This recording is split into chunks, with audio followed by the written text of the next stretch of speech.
right, welcome to, I guess, an introductory game. Um, I kind of had to cobble a setting together. Uh, the setting, I guess, will be called, or at least the series will be called By Starlight, for reasons you will see later. And uh, basically, this is a play test of some things that I've had bouncing around. Uh, I'll jump into the group. They will introduce their characters, and we'll see how this goes.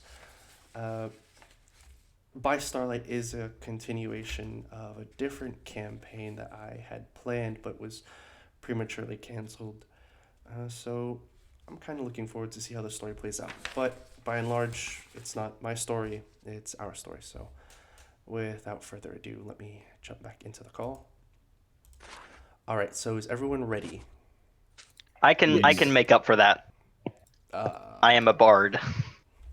With 20 fucking constitution, he's damn near invincible now. 18 Constitution. 18. So, Still damn near. Oh, I will admit I do have a 16 constitution. I'm actually gonna go play in the other room, so that way there's no overlap. so just a heads up for that magical item, right? Your Constitution is 18. It cannot go lower than 18 by magical means, but for you to increase your Constitution, you have to get the base score higher than 18. So if you put an ASI into Constitution, it wouldn't go up to. It wouldn't 20. do anything. Yeah, until you Yeah. get past 20 on the base. Got it? Yeah, no, that's not going to happen. My Constitution was a 12, so that'd be many ability score improvements. It would not be worth it. So the item is great in that regard. Yes. If it had been in Charisma, I would be sad. So What do you got, like 20? I have 18 Charisma. Ooh, that's good. What do I have 18 in? My wisdom. I have 18 strength. Oh goodness. My strength is ass, and my wisdom is ass. My And- intelligence and my wisdom is ass. My Everything intelligence else is a is plus alright. 1, so I don't have any minuses. That's the important thing. No minuses. No minuses either. Okay. Yeah, same. I'm gonna do a quick little spiel and introduce the setting, and then in alphabetical order, I'm just gonna ask you guys to go down the list or go down our call list, and at the very least, I'll need your character's name, class and level, race, and reason for adventuring, just so I can get some motivations out of the way. Sound good? Okay. So we begin our story on a ship known as the Helter Skelter. Why it is called the Helter Skelter is beyond anyone's notice. The captain is a grizzled man who looks far too old to be human, if that makes any sense. He's a crusty sea dog, as most of them are, above the Helter Skelter. But the story is not necessarily about him. He's just an interesting figure. In the last 20 years, there has been a great upheaval. People are still recovering from what is widely being called the Third Great Divide, in which the powers of the universe have been upheaved and turned over once more. The gods that everyone knew, whose faith and miracles moved literal mountains, has been dashed once more. It is a time of great uncertainty. The connections to the outer realms have been severed. It is nearly impossible to travel from the material plane to any of the elemental planes or the upper or lower planes. It is as if all heavenly spheres in which were once connected have been torn asunder. And in this brave new world, monstrosities have become more common, and people have turned to advanced magics and advanced technologies to compensate for the lack of divine power in their life. With that, though, there have been many disasters. Things that were once held in place by the linchpin of either religion or religious institutions, which kept the balances of power, have since been toppled.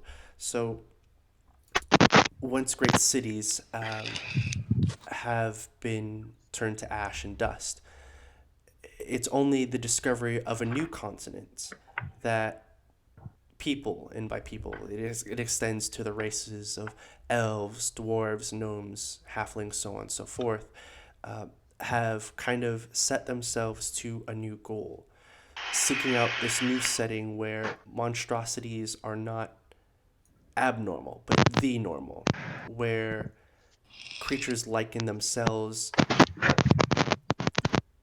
are not always the common races. Yes. In particular, adventuring guilds or groups. The guild system has fallen to pieces over time, with very few institutions backing their tight monopoly on who to send and where they send them. So adventuring clans is the best way to describe them, have basically been contracted out by people who've kept their power through the upheaval to charter maps, stake out land claims, or even serve as menial guards. Adventure has kind of become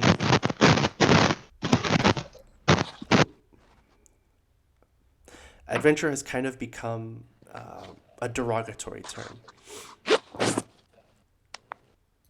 It's kind of seen as scummy work, as someone who would do anything for coin, a good drink, so on and so forth. But for some, it's a noble calling.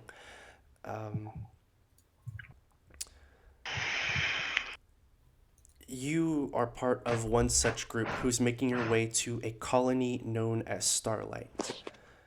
Starlight is not the most prosperous colony. It's not the newest colony, the oldest colony. It's just simply one of many colonies along the coast of this new continent. But by and large, Starlight is one of the more forgiving places to land as an adventurer, as many who've staked their claims on Starlight come from the 3 failed colonies prior. The conglomeration of different races and peoples and creeds has made a melting pot not unlike things we've seen in our own world. So adventurers kind of light the fire that keeps that melting pot going. And as you see Starlight on the horizon one misty morning, you do notice that beneath the waves there are shimmering lights, bioluminescent coral in the bay. It's actually how Starlight kind of got its name. You could probably ask someone what's the origin of Starlight and its name, but bioluminescent coral in the bay. The bay is not deep enough to hold a lot of tonnage when it comes to ships, but it is large enough to bring aboard passengers and a steady train of supplies. The Helter Skelter pulls into a small dock, one that is kind of slapdash, with parts of old ships still sticking out, beckoning new visitors, adventurers, settlers into the colony. So in alphabetical order, I'll need name, class, race, why your person became an adventurer, and one interesting thing they did while on the ship. So take it from the top. Well, I am Biggest Dickus. I was a quartermaster, part of the 6th Army. And as part of my assignment, I have been sent here to this colony to establish or to aid them in their defenses. I am a fighter of the 6th level, and let me see. One interesting thing I did on the ship, I managed to cobble together a ballista from spare materials. It is not up to the quality of the legions, but it would do with what we Does it have wheels? It does have wheels. They are not very good wheels, but they are wheels nonetheless. They are more octagons than anything, but they function. Just need a little extra force. Of course. Okay. Looks like it's Hammer's job. Fucking Hammer's his name. Is that all? Yes. Okay. Okay. I am Kona. Kona? Yeah, that's how you say it. I am a 6th level bard. I am a female. Is this the girl from Yes, March? it is. Oh, okay. Yes, it is. So This is why I said Nap's gonna have fun with this character. I am a half elf, and the reason for adventuring is that the last group I went adventuring with, we went into this weird dungeon underneath the ground, and we fought through some stuff, and then I blacked out and woke up at outside, and none of them ever came back out, so I left. Damn. Okay. And So I'm coming to fulfill my goals that were stated in the last one. And what is one thing you did while aboard the ship?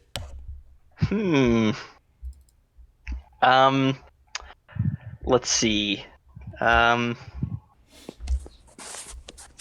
Are there any attractive people on the boat? I knew it. Well, they don't call me biggest dickus for no reason. I said attractive, not. Yeah. Yeah, there were a couple. Not. There were definitely a couple attractive people. I am most certainly very handsome. Thank you very much. Well, you don't want to be a part of what I'm about to say. I charmed them with my womanly beauty. I do not mind being charmed by That's beautiful why I said women. you don't want to be a part of this. I do not mind quite at all. hey guys, Keep can your we hands break off. a bit? I gotta go somewhere at 9:30. What? No. Fucking Mark, always fucking leaving. It looks like we're gonna have to get you in a situation where you either are nearly unconscious, so we can carry you around. We just got to lug his body everywhere. All right, let's get going. Okay. Next up. All right. I'm Crispin. I'm a 6th level monk. I'm a human. The reason I started adventuring was to fulfill the wish of my brother, my dead brother. Oof. One thing I did on the ship was, I had spent a good amount of time teaching mystic or religious ways and enthuse people with the mystic arts. Okay.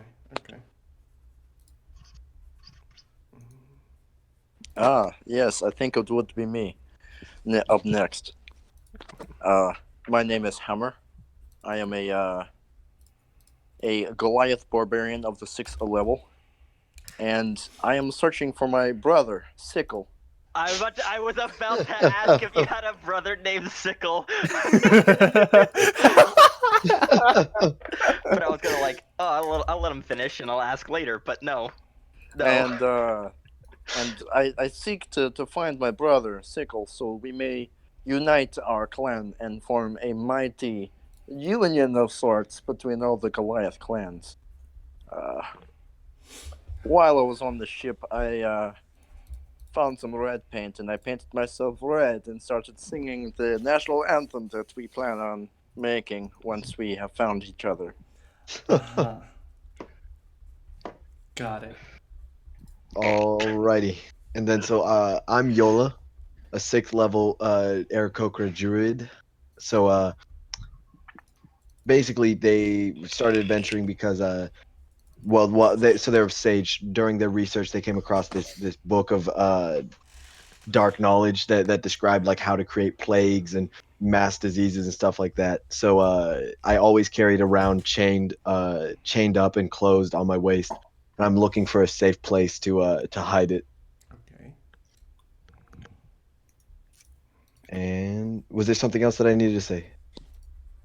Yeah, what's something you did? Oh, on what's the something I ship? was doing? Yep. Yeah, so I'm Circle of the Stars druid, so I was updating my star map and just sitting up at the top, like in the crow's nest, reading excerpts out of the disease book. Okay. Gotcha. All right. So the colony of Starlight is something larger than a village, something smaller than a town, and it spreads out before the five of you. You're to meet with a guild clan leader of sorts by the name of Locus. By the way, I forgot to mention something.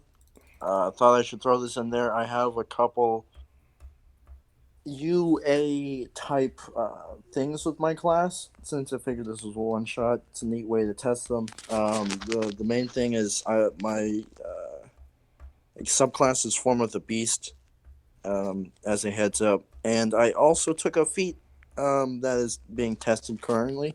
It's called telekinetic. So yeah, I'm telekinetic now. But yeah, sorry, just thought I'd throw that out there. Okay. Continue. All right. So you have your guild clan, let's say contact. So you can put him down as one of your contacts. I wouldn't consider him an ally just yet. You have a little time before you meet him, and if anyone would like to wander around the colony of Starlight, let me know. But you do know you are to meet him near the west gate. What's our contact's name? Locus. Locus. And is he affiliated? Like, who's he affiliated with? Just like our guild? He is not your guild in particular, but he is a known and sometimes respected guild clan leader here. Maybe give me a history check real quick. All of us? Just biggest dickest since he asked. Okay. And with this history check, it kind 14. of this history check kind of represents you partially recalling a little knowledge and just getting the lowdown. You came to shore with other adventurers of your type, so I'll let you ask a question. You see a human. Well, he seems to be an archer. You can't look at someone and determine their class, but he has a bow and he has the bearings of an adventurer. And you struck up a conversation about this man named Locus. And is there anything you ask him in particular? Is there anything y'all want me to ask him, guys? Not really. What is the most dangerous thing that we could face? You there, my good friend. I am new to this town. I was wondering, what would you say is the most dangerous threat that we face here in this brand new colony?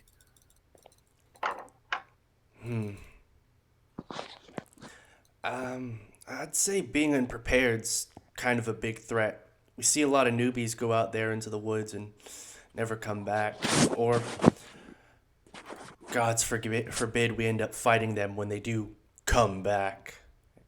What is Shit. that supposed to mean, my friend? Are you, He's when gonna you say come back? he's gonna look at you with eyes wide, and he's gonna be like, the look on his face says, "Oh shit, these guys don't know."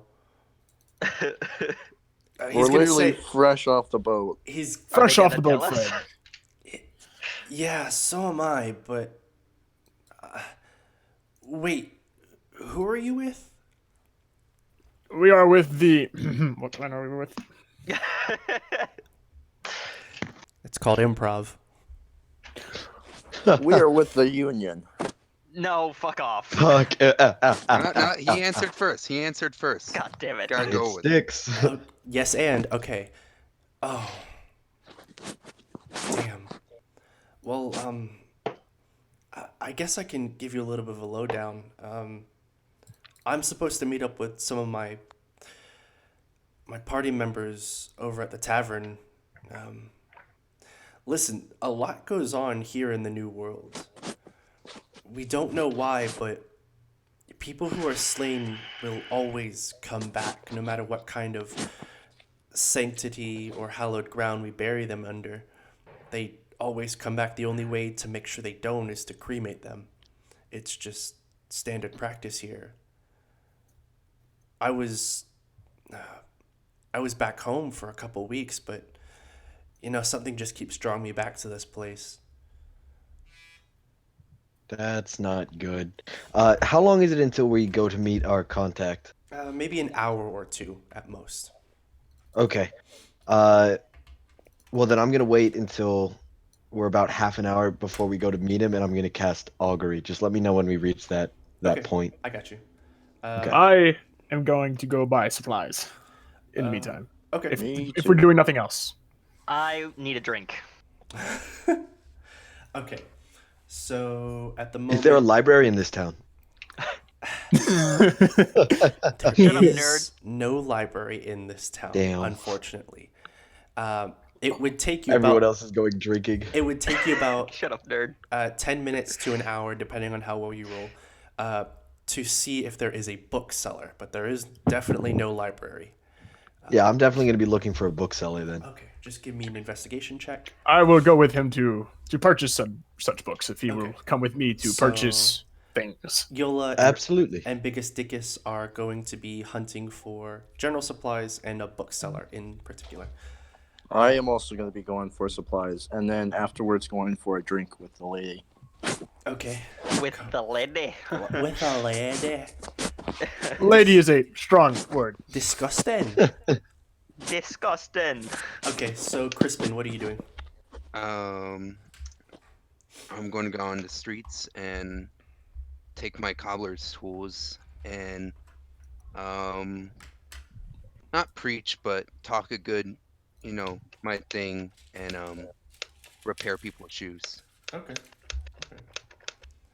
I will for come my back. brother, Crispian.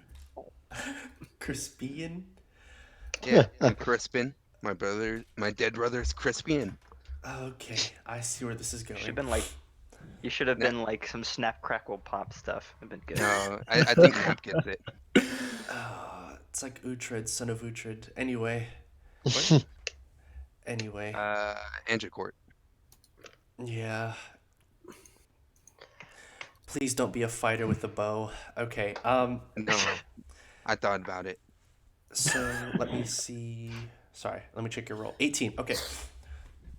So luckily for you, there is one such bookseller who is here from the old world. She set up shop some time ago, and it just so happens you guys came in with her new shipment. As you follow the shipment of books, you find a tawny-skinned human woman with long black curly hair, and she's standing behind a stall of her wagon is her bookshop, but she has a fold-out like awning that digs into the ground, in which she has a stall where she has certain books on display, and she's just kind of scanning the crowd in front of her of people passing by. And Absolutely. I definitely have like that book is hanging from my waist around a chain. That okay, if that's something that she would be interested in. okay. Well, she's going to see you approach. She's not going to make a sales pitch just yet, but you can see the glint in her eye that she's about to hook someone. How much how much gold are we starting with? Just the 10 that we get from when we make the character, or did you want us to roll extra? I was actually gonna have you roll extra, but I forgot about that. So real quick, everyone roll 5d6 multiplied by 10. Ooh, very nice. Ooh. What if Kona already had gold from her previous adventure? How much gold are we talking? 325. So not a lot. Well, more than them, but You can keep that. It'll be fine. okay. Okay. All right. Oh, Damn. Times 10, so times- 160. Yeah. Yeah. I know, 160, but still. 150. Okay. So Man. that is 150, 160, 170, 200. that gold basically represents you packing up everything you own and selling the rest, and moving, or at least coming here to start something better, or help Biggest you on your Dickus is journey. well known for his ability to acquire coinage. Okay. Fuck. So that is the gold you have presently, allegedly, ostensibly. Allegedly. Allegedly. There are ways to get more, friends. Do not worry. All right, so yeah, I'm gonna walk up to her stall and just start looking. I'm not gonna like say anything to her, but I'm gonna just be picking up books and leafing through them. I'm going to saunter on over, be like, "Hello, my fair lady. Would you happen to have any books on weapons, siegecraft, or other tactical things?" I am hardly a fair woman, and she's gonna laugh at her own joke. But I may have a couple items that peruse your interest. I have the Fall of the Empire. I have the Third Revolt of the Dwarven Kingdoms. I have many books of this caliber. Your friend here seems very interested in this one on constellations. Yes, he is much more intellectual than I. I could not tell. I'm just gonna look up and just nod at her and keep flipping through the books. I'm specifically looking for any like books about the like wildlife in this area. You get about 5 tree and the pages in nature. before she gingerly slides her hand under the book and closes it. And her fingers are going to tap across the book. Perusing is only for the first 5 pages. If you wish to rent it, I want it in good condition. I completely respect that, and I'm gonna just set it back on the stack. Do you have any books about the nature in this area? I'm new to this continent, and I was hoping you had something about the fauna, the flowers, the animals. Yes, a What have you? surveying corps did come by at some time. I would have to search the back. I could do that, and I would give you a price. You, looking like a tall tin can, yes? Anything finding your interests? Do you have any picture books? Yes. You have a child? Yes, of course. Of course. Yes, no problem. And she's going to turn and she's going to pop open a compartment. And you see that not all of the books are bound similar. They're all kind of characteristically different. So some of them are bound in hard leather, some of them are wood bound, some of them are just simply looped with twine or even in some cases root fiber.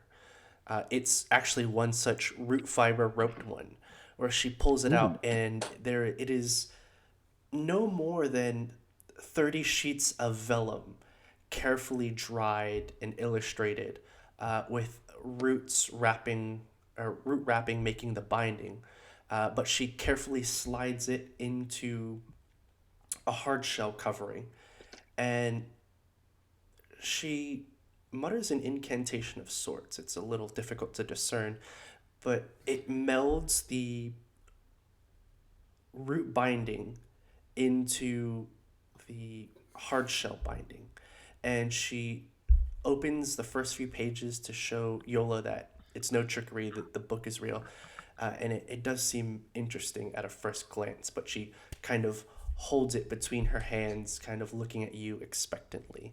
For Biggest Dickus, you see her kind of look at him and then reach down and then pull up a book that goes something like My First Engineering Disaster.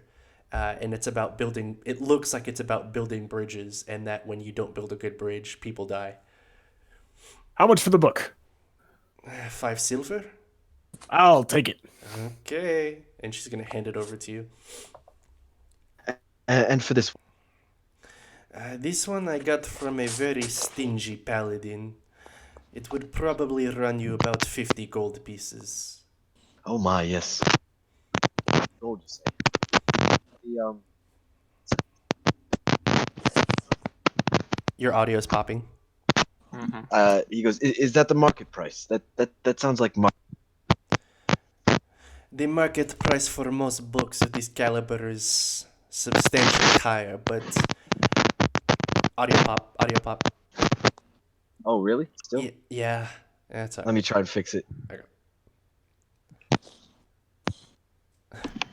I am just sitting here, like, eagerly reading My First Engineering book. Yeah, it's illustrated for kids, but it really resonates with you. Like one logistical disaster, and an army falls flat, literally and figuratively. She's going to tell you the market price for something would probably be higher, but for the lack of pages and the chance that it is not completely true, I will lower it to 50 gold pieces. He nods and then reaches into his little coin purse and pulls out the 50 gold. As she slides it over to you, you see her eyes kind of trail along that book of yours. When I notice that, I kind of like shove the book behind me and don't really say anything about it. Just have it behind my waist now. I will tell you now, I do not dispense of the magical books. The strange wizards would have my hide for it. And she smiles to herself as if that's a joke. But if any of you are of the arcane sorts, there is a wizard I know. A good woman, so I'm told, named Oshi. But I do not know where she is right now. Perhaps the tavern, sleeping away. Well, we will have to find this Yoshi, yes? And I turn and look at my companions. Yeah, there's 2 of you there. You good, Camp?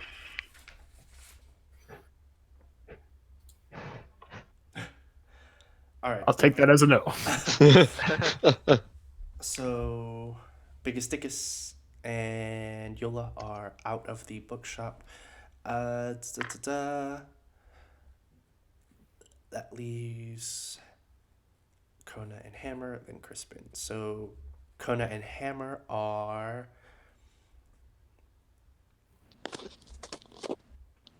heading to the tavern or heading to the general store? To the general store, I would hope. I'm going to the tavern. Okay, Kona's at the tavern. Hammer is going to general store, then to tavern. Okay. Kona, as you're walking to the tavern, called the Leaky Tub, you see Crispin kind of sitting out on the streets, if you could call them that. They're mud-spattered streets, with the other peddlers, and you see him kind of offering to cobble people's shoes.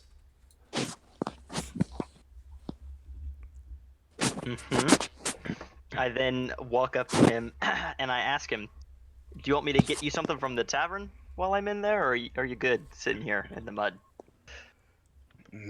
What time is it? Oh, it's barely noon. Thank you, Kona, but I don't eat until night. I have to fast. Okay, suit yourself. All right. And then as Hammer is making his way through these kind of chaotic streets, he bumps into Biggest Dickus and Yola as they approach one of the larger general trade stores. And he's gonna quite literally bump into Yola because Yola's reading the book he just bought and not paying attention to where he's walking. You're, Sorry, tiny bird friend. Hammer. Oh yes, How- Hammer. How is our best Goliath doing?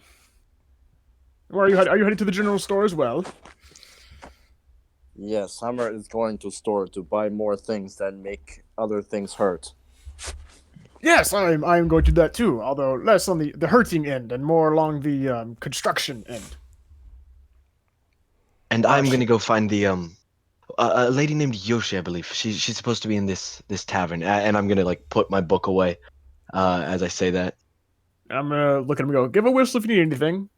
Absolutely. I think Kona's already over there, so shouldn't be too bad. Okay. So you go into the general store, and there are some customers. A lot of the people there just seem to be picking up tools before heading back to their various trades. Not many of them seem to be the adventuring type, but one or two. And behind the counter, you see a large, sleepy-eyed, seemingly human.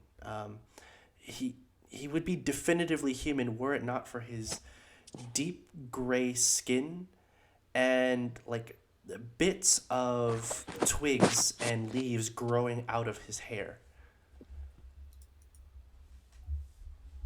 Interesting.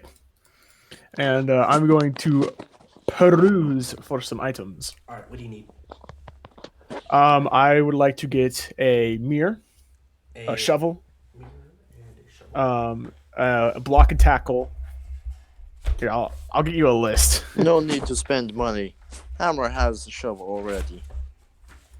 Yes, but with 2 shovels, we can dig twice as fast. Fair enough. What kind of is this? All right, so you said block and tackle, mirror, I'm getting your list on.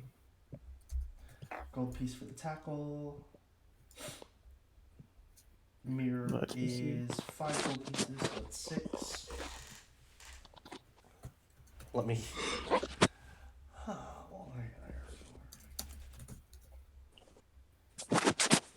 Let me see.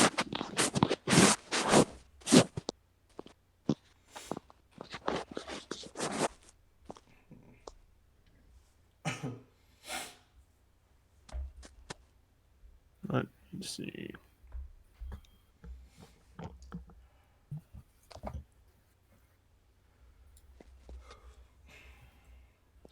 And I have carpenter's tools, so I don't need anything like that. Anything that Hammer needs at the moment?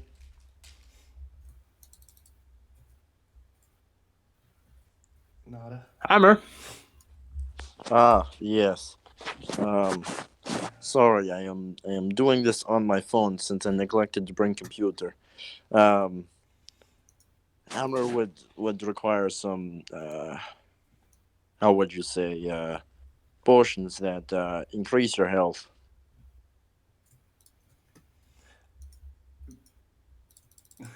Just taking a glance around, there doesn't seem to be any potions at the general store. They seem and kind of one- light on this. You did pass an alchemy shop and a herbalist on the way back. You could probably check there. One more thing, if I may. Can Hammer I will go do that. Can I acquire to where I could get my my gladius here silvered?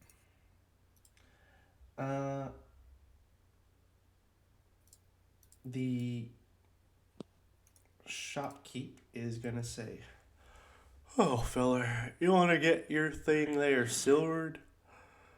Well, I know some smiths down the way.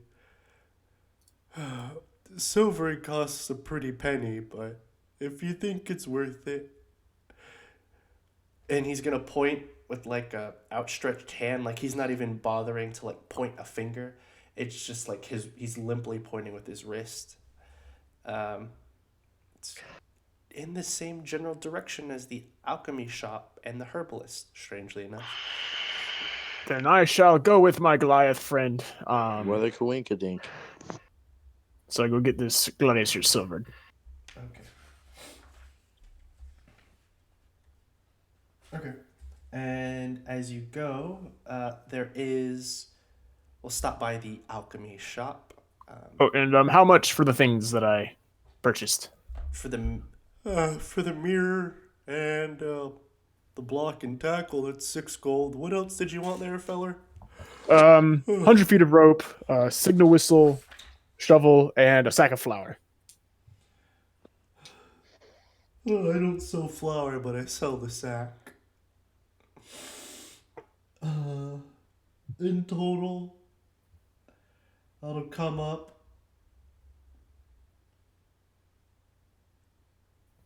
Huh. 9 gold pieces. And here you go, my friend. Well, thank you for your business. And I'm going to go out the door with Mr. Hammer. As you go out, he says, "Thank you for shopping at Eeyore's Eyesore. Don't die." All right. And I'm going to tip my helmet. At Hammer's discretion, he'll go into the alchemy tent. It's not necessarily a shop. This alchemist seems to have a penchant for blowing holes in his or her tent. So there's a lot of new ventilation shafts. As you walk in, you're greeted by Is there like a little circle in the tent where big enough for maybe a dick to slide through?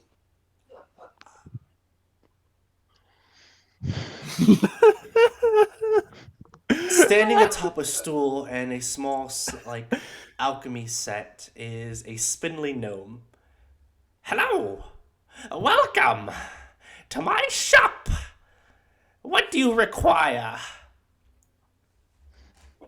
Well, Poisons? I don't sell would poison. Oh, require- you didn't say poisons. My bad. People came in here 5 minutes ago asking if I sold poisons, and I said, "What kind of poisons?" And they said, "Poisons that could kill people, but I don't sell poisons." No, I don't. Not anymore. Not since the accident. Hammer, You no should ask need him to know again if about he sells accident. it. You just want potions. Hammer needs something that will make Hammer better able to fight in combat. Maybe health potions? You want a health potion? I have about 6 of those. If you want me to make the stronger stuff, it will take time. How long and how much? Well, if you want the regular stuff, regular strength, I would probably run you 45 gold. I am not too sure why people have not been buying more of my potions. But if you want the stronger stuff, it would probably take me a day or 2 just to concoct them, and I would run you a price of 100 gold pieces per. Hammer will just take one regular potion. You'll take 1 regular healing potion. How about a potion of virility? And he's going to hold up what looks to be a phial of sickly yellow mucus with bits of some kind of hair floating in it. It'll make you last longer in bed, so I'm told.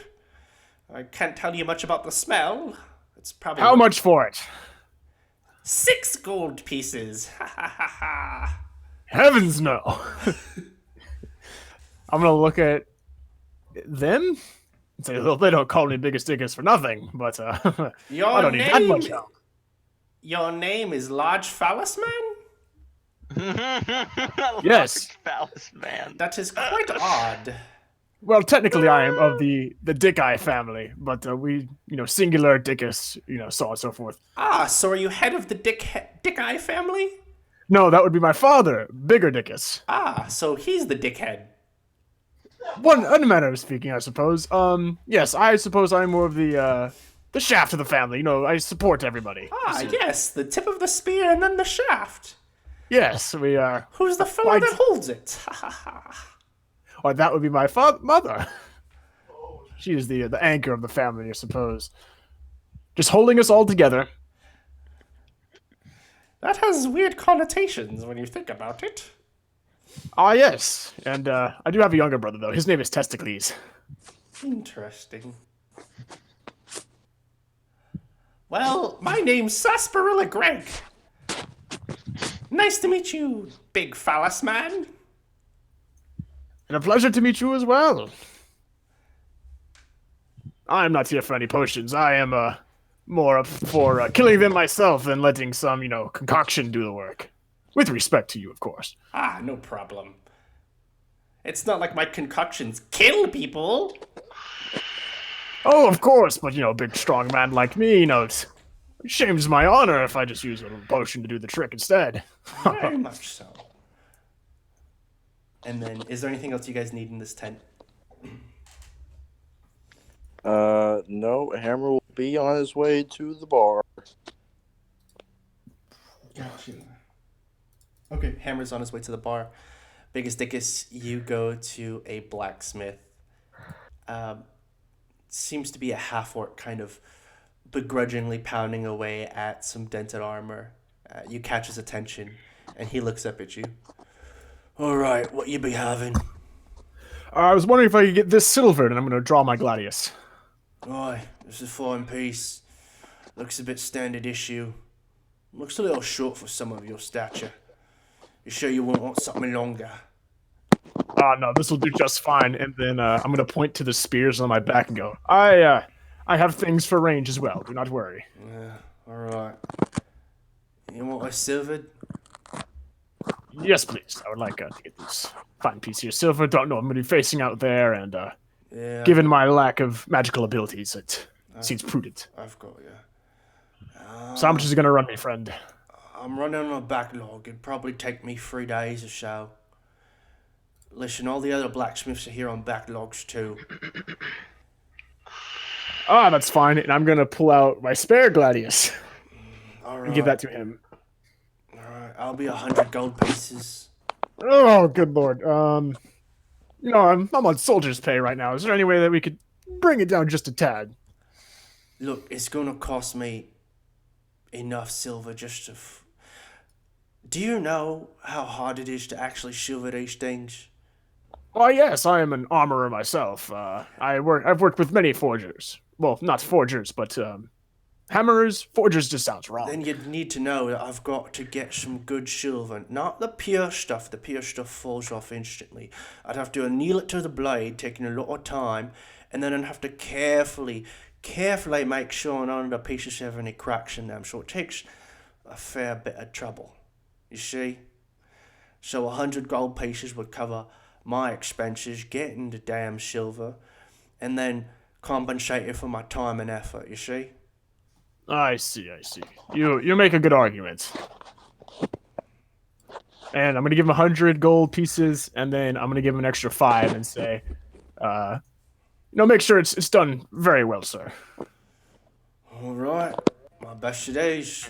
Nice.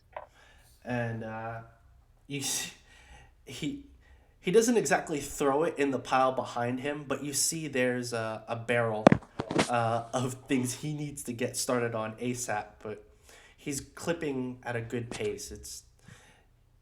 He seems a little overworked, but An extra 5. And is there any way we can get that put on the top of the list or close to it? you want me to cheat you up against everyone else? Do I look? Oh, of course. Do I look I was just wondering. like I speak Dwarvish? Ah, I see. No insult meant, sir. Here, take this ticket. And you see he's gonna pull from his apron like a ratty green parchment, and it says nothing other than in order to, and then Smith 16. Usually that's how you'll find me. I'll be in lot 16. Every now and then we swap out what Smiths can show their wares, but I'm usually here. Do you know when I can pick this thing up? Like I said, 3 days or so. Very well. Thank you, sir. I will see you then. Right. And everyone is settling into the tavern. Kona gets there before everyone else, of course. So, Kona, what are you doing this whole time in the tavern? I'm talking to folks, you know. Chatting them up? Just idle conversation? Yep. Okay. Is there anyone attractive here? There's a couple. There are Okay. those of your ilk who are in the middle of a flute versus mandolin competition, quote unquote center stage. Someone took one of the large tables, cleared it off, and they've been musically dueling for the past 20 minutes. It's been neck and neck so far. A tall humanoid, blonde hair, green eyes, strumming on his mandolin, and a gnomish woman on a flute playing furiously.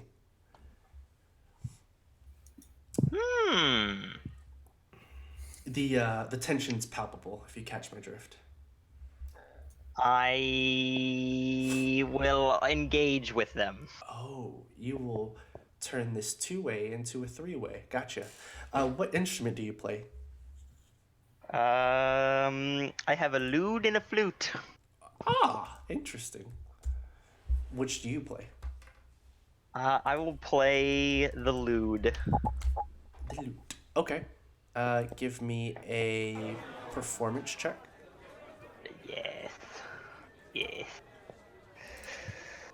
Yes. By the way, I'm gonna take my time and go to the bar. By the way. Okay. 28. 28. Okay. With that 28, so their counter back and forth is kind of like catching a baseball and flinging it back to the other guy as hard as possible. You come in kind of like a guy with a bat, and in the midst of them lobbing the ball at each other, you just smack it straight out of the park. Your melody comes in soft at first to where people can barely notice it, but then you just explode out of nowhere, taking the tempo and the rhythm and just running with it, leaving the crowd flabbergasted before erupting into cheers.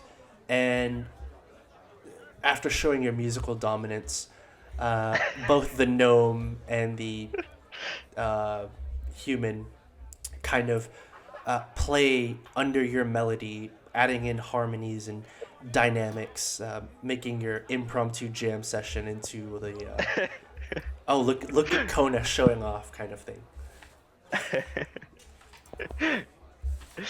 Yes. And as you finally draw to a close, you catch the begrudging respect of both the gnome and the human as they kind of hop off the table, lick their wounds, and limp over to the bar, leaving a space between them, ostensibly for you. Aha! Yes, I have made friends. Okay. I finish up my little tune, Uh-huh. and I then bow and do a little curtsy, and then I gracefully hop off the table and walk over to the bar. Okay. The human bard signals for the bartender, and the bartender slides a mug of ale your way. And Yes. and he says, "Oh, some good playing. I'm Paulton Seppa. I'm Kona. I just got off the boat. A newbie. Here for, the only reason people really come here. Fame, fortune, the promise of glory. I'll drink Yep. to that." And, Raise the glass. And as Paulton drinks, the gnomish woman on your left kind of giggles. "Oh, he'll drink to anything if you let him. Look at him, all smug and schmimy." Well, I mean, you both weren't playing bad when I got in here. I just thought I would, Ah, but your playing was Hop in. very near angelic. My name's Kaylee. Ah, yes. I'm Kona. Oh, nice to meet you, Kona. Say, where did you learn to play like that? Back in the old continent, I went to Bard College and did a little bit of adventuring on the side before everything went to hell. Ah, Bardic College. I think it'd be nice to go, but you know those tuition rates. Yeah. Yes. And then I giggle. She got in on quote unquote scholarship. All right, and it is at that point, Hammer, Yola, and Biggest Dick is kind of come into the bar. I then raise my glass and say, "Hey, over here, guys." Am I getting there at the same time? You're getting there about the time as Hammer. So Okay. in order, it goes Hammer, Yola, Biggest Dickus, then Crispin. If Crispin wants to come in at all. If Crispin wants to come in at all, you know. How's my street faring going? Listen, a lot of people like that you're cobbling shoes for free, but every now and then you're getting like the side eye from a couple people. Like, man, does this guy have a fetish or something? Does he like touching feet? Does he just have like a dom fetish? I don't. Whatever. What was Crispin's race again? Human. Human. Okay. So it's 2 humans in it. I'm human as well. What is this? Corona? Kona? That one? Corona. I am not Corona. I am Kona. I'm a half elf. Of course. Not my my speeches will kind of give it away. Not a fucking freak. Not a fucking freak.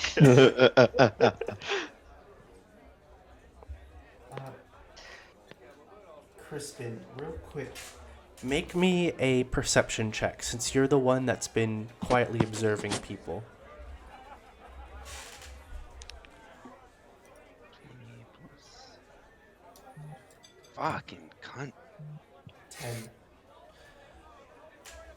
I won't go into detail, but you've noticed a distinct absence in children and babies.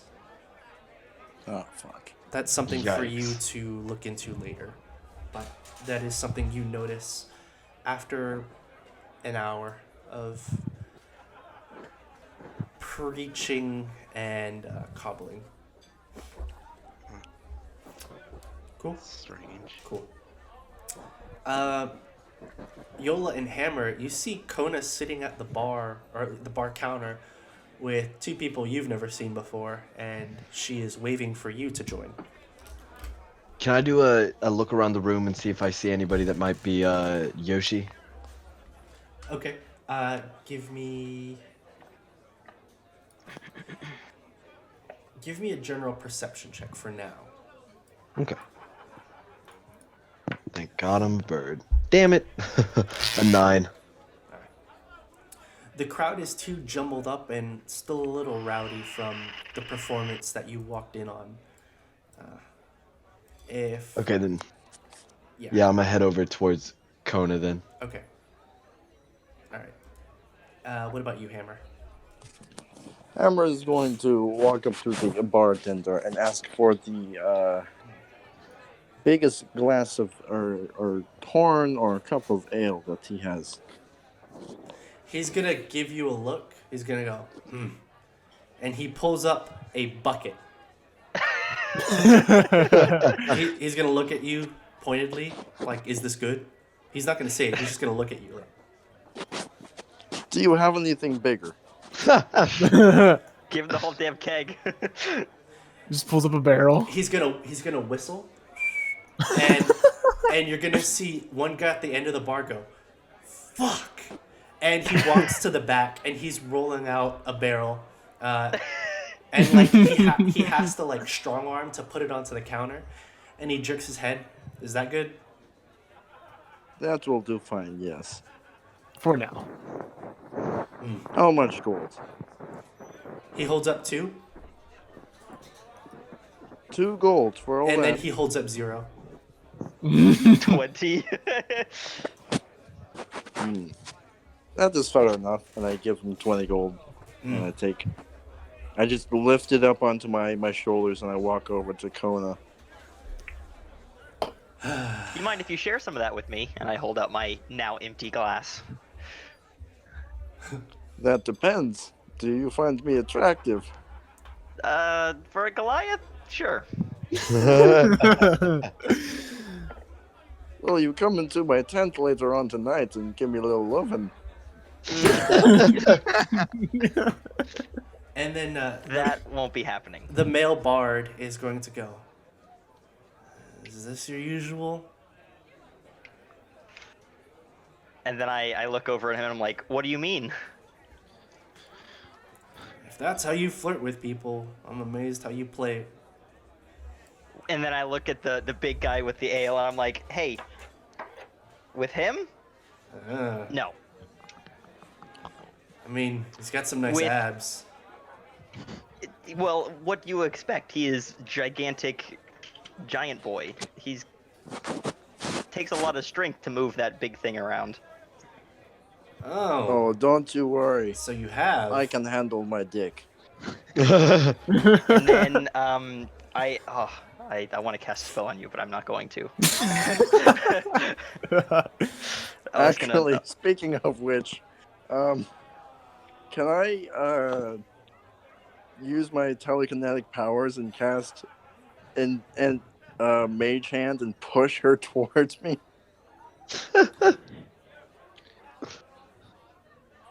If you want to get a rapier in the gut.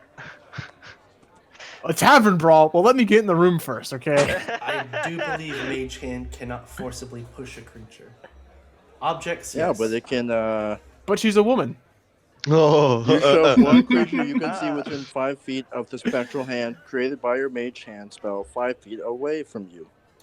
Oh wait, away from. So that wouldn't work then. Oh well. Hey, Camp just think backwards. Think backwards. I He's don't know not if he has as the wise intelligence as to Monk. think backwards. I see. Hey, do not insult intelligence. No, I have average intelligence.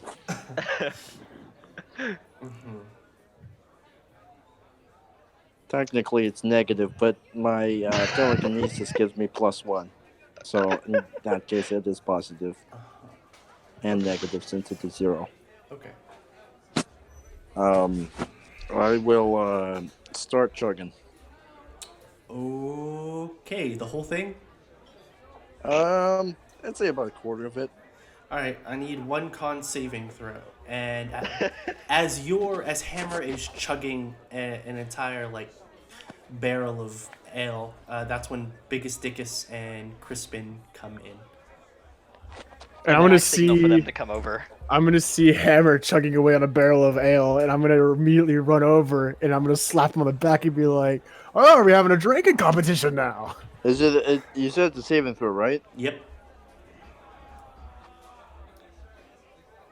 13. Okay, you're fine. I'm gonna look at Hammer, and I'm gonna go, "Hammer, I'm willing to bet that I could drink you under the table." Are you so sure, tiny man?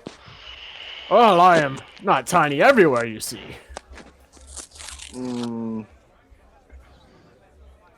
Maybe. Then I look over and say, I'll put money on it. I will definitely put money on it. Oh, we're betting now, I see. I then nudge the human and I'm like, hey, you want to put money on it?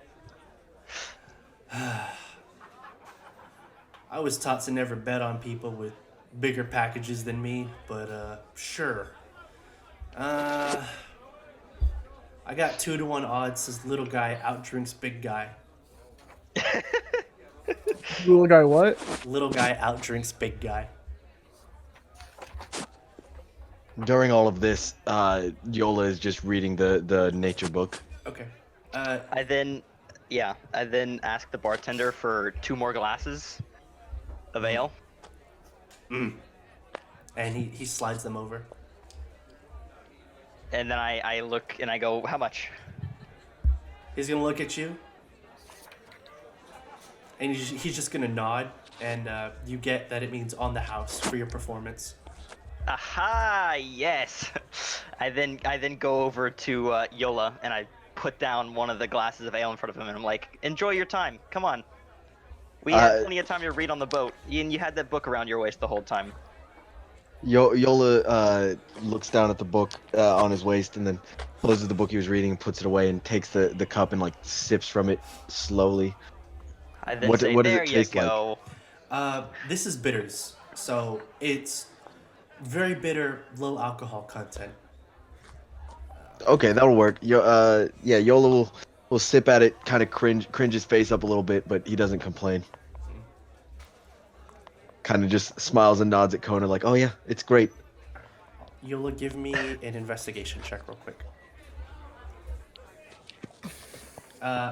So Hammer and... So real quick, from reading the book, have I learned anything about the town, the surrounding nature, like what could be causing people to like want to return here so badly? Is it something in the is it something like in the pollen water. Okay. in the water? The scrawlings in this very small book are from a paladin of the ancients, is the best way to describe it. One who followed the old gods. And that this land is not curated by the gods, or at least it has not been in such a long time. Many of these plants that he is finding are intrinsically tied with the genus Loki of the area.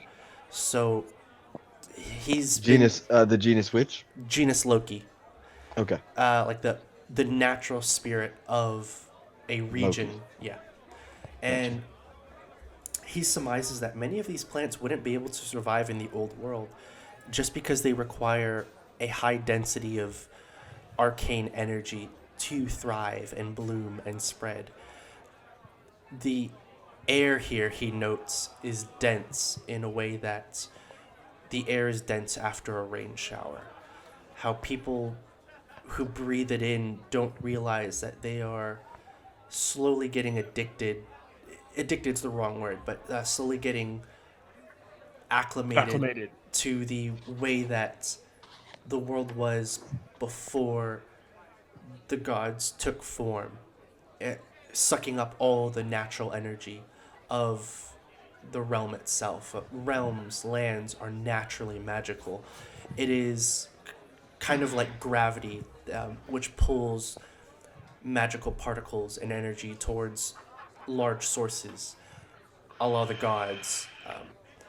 With this land being ostensibly abandoned by the gods, it seems that the magical energy has awakened the genus Loki, who have taken to defending their territory more aggressively than those in the old world. He notes finally that he wishes to try to commune with the genus Loki, and that it may not end favorably for him. Interesting. And does the author have a name? No, he never named his journal. He just always assumed that the journal would be on him. There is a note from a squire that the book was found in possession of his mentor's corpse, and that he just didn't want to hold on to it, so he passed it on to the bookseller. Interesting. Okay. As for the rest of you, we were getting to a drinking contest, weren't we? I was trying to drink a put Goliath. I'm gonna put 10 gold on the Goliath that he wins. All right. So with the 2-to-1 odds, 10 gold. I bet nothing. I'm here for alcohol. 10 gold, if he wins, would net you 15. Or it would net you 5 more, 15 total. Yep. I love how odds work. Okay, so Uh, how many rounds Hammer and Biggest Dickus? First to drop loses. yeah. Don't we have a meeting soon? Okay. We And I'm gonna I then look at the rest Ryan of is them about like, to throw back like my first class. I'm gonna go. That's a good point, my friend. I then look at him and go, well, you guys can do your thing, and we can meet. I'm Speaking gonna of that set the meeting, glass down and I'm gonna go. Why don't we put this competition on hold, Mr. Goliath, for celebration after we accomplish our task? If Mm. I do believe getting absolutely sloshed before meeting with somebody for the first time would not necessarily set the best of impressions. Maybe not to you, tiny human, but in my culture, that is the only way to meet people. Wait, but Hammer, we're not meeting someone of your culture. Are we not? I could have sworn his name was familiar to me. Well, anyway, if you all think it is best for me not to, I will not. And with that, Hammer puts down the keg he fully intended on drinking all of, and actually takes out some of his rope that he has and ties it to his back. okay, And I'm gonna pour my glass back into the keg. gotcha. All right. It is about time for you to meet Locus. before we go to meet him, can I cast augury? Oh yes. Okay, cool. So I'm gonna pull out my star map and lay it out on the table and kind of just roll it out, flatten it, and put my hands on either side of it and just close my eyes and cast augury. So so in the fucking description it says that I have to use like rolling dragon bones, but because of the class it says to use the star map. But so it says I lay out a specific course of actions that I plan to take within the next 30 minutes, and then the DM says whether it'll be wheel for good results, woe for bad, wheel and woe for mixed results, or nothing if the results aren't going to be especially good or bad. Okay. So So yeah, he's going to think about going and meeting Locust and accepting their mission, and then thinking just like how the conversation should, like if he's gonna have good news for us or anything like that, is what I'm really looking for. okay.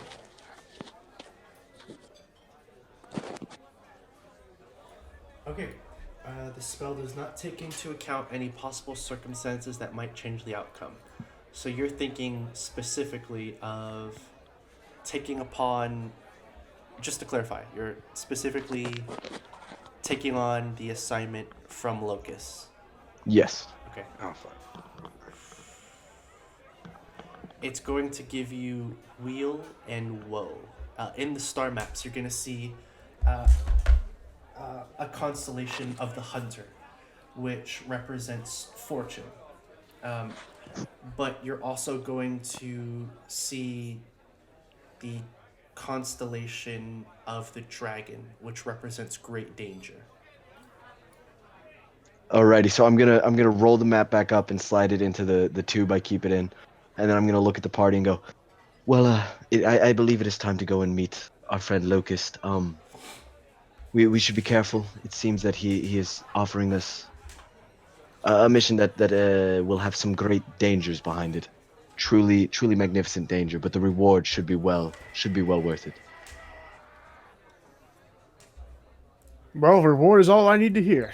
So let's get going then. Okay. All right. So you guys are heading towards the gate? Yes. Okay. Yes, sir.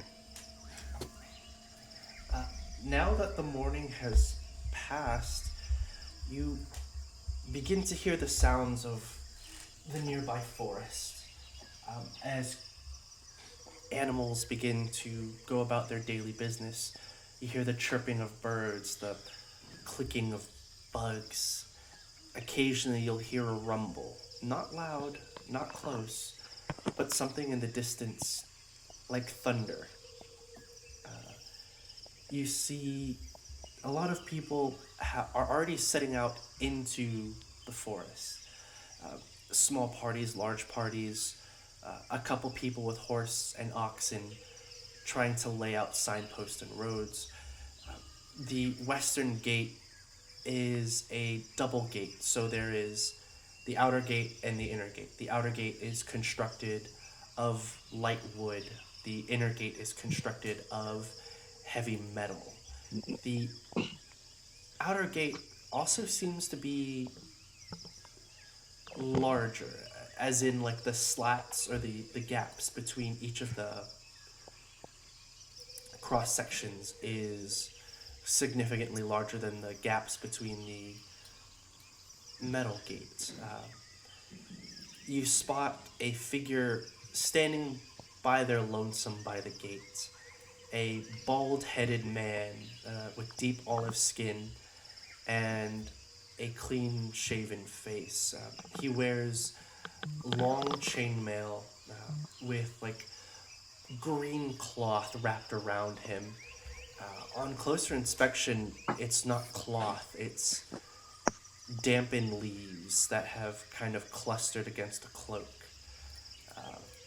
And as he sees you, he has a moment of recognition flit through his eyes.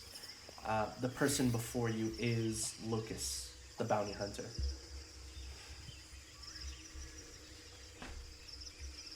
Would I know him before? Like, which one of us, would any of us know him prior to this?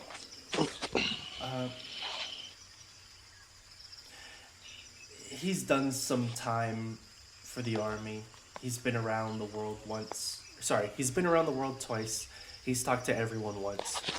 He's selected you 5 in particular because he thinks you might be a good addition to his clan. If you're not, there was no harm in bringing you over. There is a light rain that has begun to fall as well. It is not a heavy rain, but it does obscure a little bit of your vision into the woods. So, you showed up. We are here. That we did. Well, no need for introductions. Welcome to Starlight. I've got a target, and I need you to nab him. Sound good? Okay. Whoop. And he pulls out a parchment. It says, by order of the Council of Starlight, apprehension of Zakhar has been ordered. Payable amounts, 10,000 gold pieces. After dues, 8,000. And he's going to give a general description. Human male, mid-40s, pale of skin, brown eyes, black hair, necromancer. Said to have taken up residence in... And he's going to grumble. God damn scribbles. Look, he took up residence in a nearby ruin. Nearby is a relative term. Nearby what? Nearby ruin. They crossed out ruin with abbey, replaced it with church, and then some dickhead wrote religious site. I don't understand them. Anyway, if possible, bring him alive. If not possible, bring his damn body.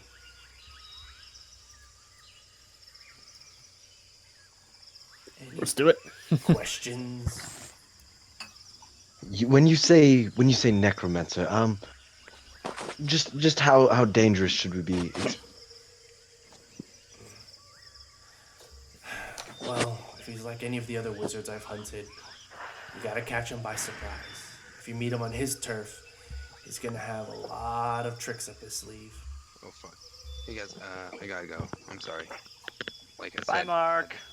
All right, Bye, have fun. Mark. Have fun cobbling your shoes. Call some shoes for me. Well, You four don't make the ideal team, but you'll have to do. If it were possible. Does he have any support, or should we simply expect animated dead, as would be the normalcy with most necromancy? You would be the third group we've sent after him, so expect at least some undead in his ranks, but no one alive as far as we could tell. He was a bit of a nut job, even by wizard standards.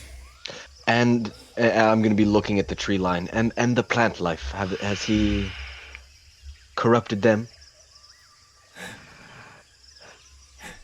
Him? Corrupt the plant life? Yeah, that'd be something.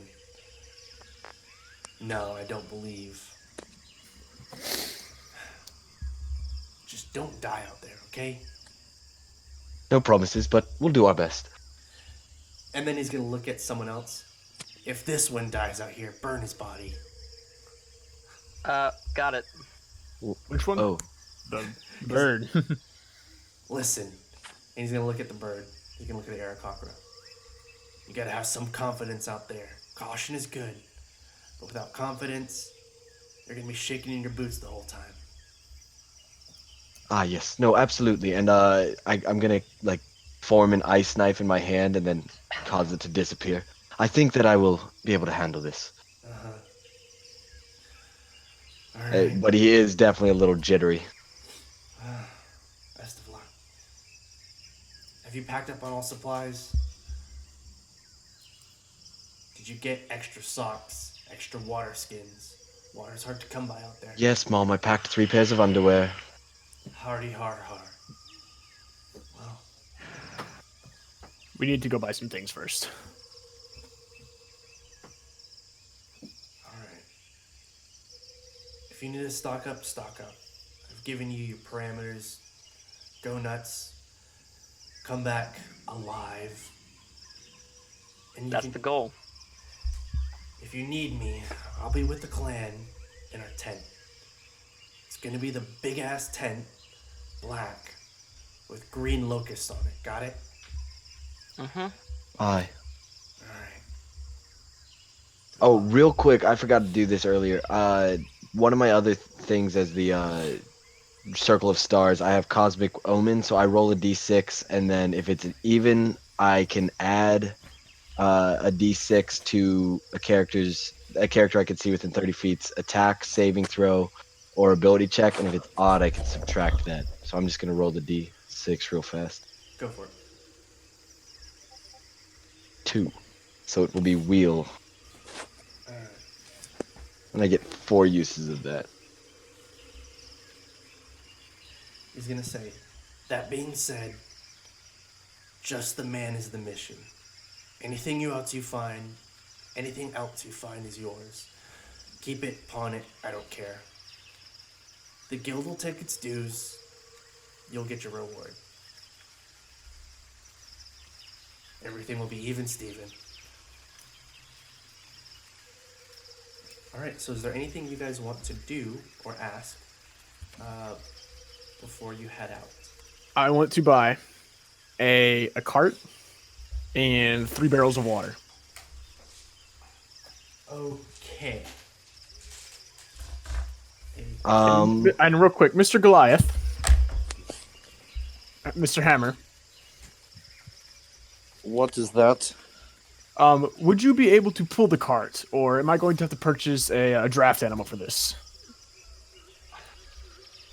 Well, Hammer believes in something called communism, where I'll be right everybody helps back. to achieve the common goal. If you help me out, maybe I will help the party out by pulling the cart. This sounds more like bartering, but go on. If you offer to pay for all of my alcohol when we inevitably have that drinking contest, then I will pull the cart. Only if I lose.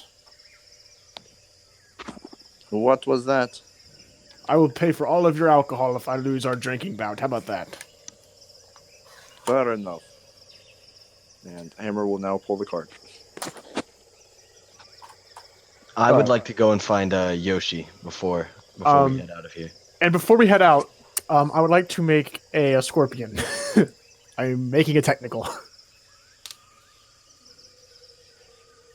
And I also want to make sure that we have like a few days worth of food in the cart. Because I'm going to take this cart, I'm going to reinforce it, and have it be a mounted fighting position. Okay, so sorry, I am back. For a cart,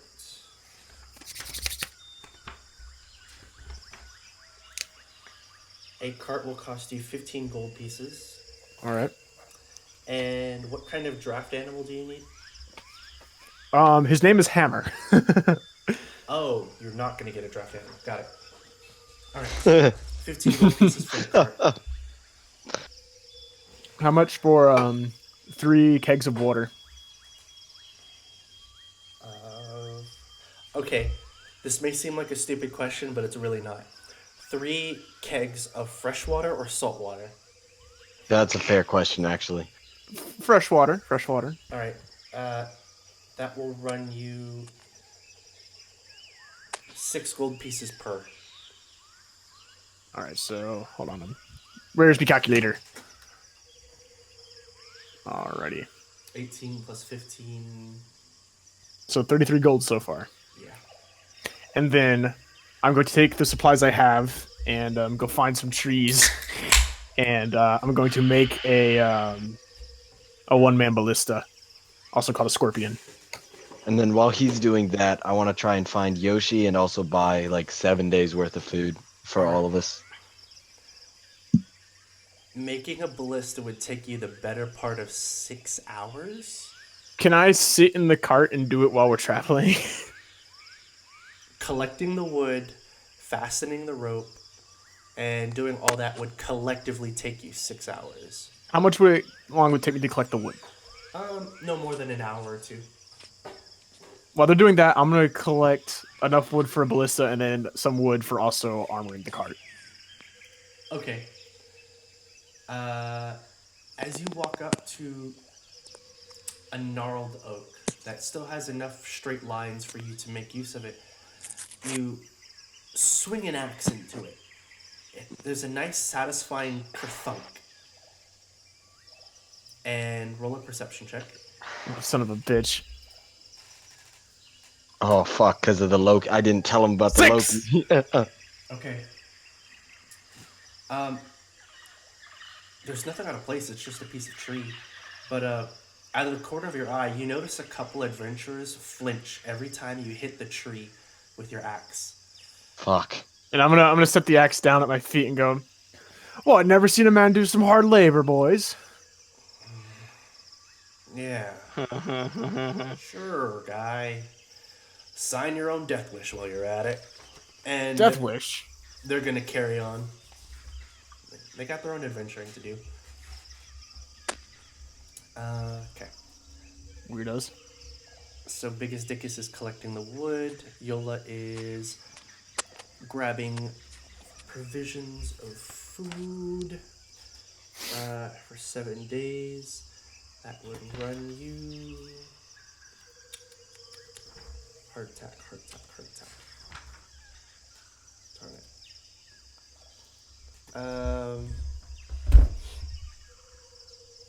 Okay.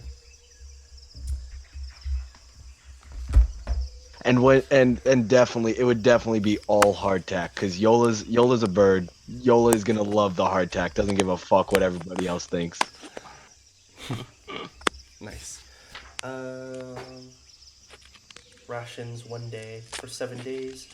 35 silver pieces, so Okay. 3.5 gold pieces. Yeah. So I'll get that. And then, do I find Yoshi? Make an investigation check.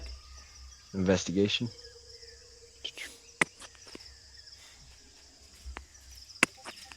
Oh, 4. You just barely missed her. So as you walk by the book stand again, the owner will greet you and say, "Yes, Well, she went with her group out into the forest. She went where? She went back. She went out into the forest with her group. She ought to be back by, say, a night or two from now. They were Uh, going deeper, charting. I see. Yes. Well, when she does return, let her know that I'm looking for her. I would love to peruse her wares. Of course, Um, of course. Thank you. Yes. And I'm gonna go back to the group. Okay. Hammer and Kona, are there anything y'all are doing before? I am humming to myself national anthem. I am going to. I'm going to play for the bar again, waiting for everyone to be done with their little side quests to Okay. come back. It is the same day, so people are there, kind of see you going up, and the crowd's already gathering for you. The performance. Yes. Do I make another check? Your check from last time satisfactory enough to carry on. Alrighty. You're pretty much in the groove. There's not much more you could add. You know, if you tried to go over, you know that there's a significant chance, like, go beyond what you played. There, you know, there's a significant chance you might under-deliver. Yeah. No, I get it. Okay. So, all things in order, you meet back up at the west gate. You have a cart now, everyone else, and for some reason, your fighter is in the back of the cart whittling away at some tree limbs. What was that last part? Your fighter is in the back of the cart whittling away at some tree limbs. Oh, I'm while he's doing that, I'm gonna talk to him about the genus Loki and what I read. I'll just be like, so when you were cutting down the wood, did you see any reactions from the tree? Any signs of life? And I'm just like very interested, looking at him, hands No, folded. not at all. It's just a tree. That's a shame. This book that I purchased, it must be a work of fiction. Then it seemed to discuss a genus Loki that was absorbing the arcane energy in the air and causing the plants to become sentient almost. It's rather an intriguing thought. I'm Sentient gonna plants. have to do more research. Yes. I'm gonna sit there and just shake my head as I'm whittling away. Sentient plants. Aren't these locals crazy? No, they really do seem to have some interesting stories for this new continent of this. What's savages? A tree is a tree, and now this tree is a glorious weapon. Well, it's not a glorious weapon yet, but it will be a glorious weapon when I'm done with it.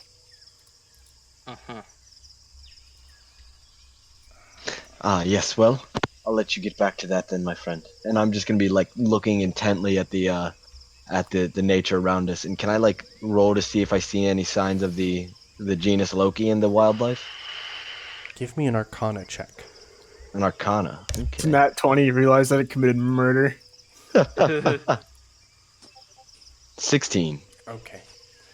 There is no perceptible shift in the way the environment is at a glance. There is perhaps a shift in the air. It Interesting. feels like something's watching you.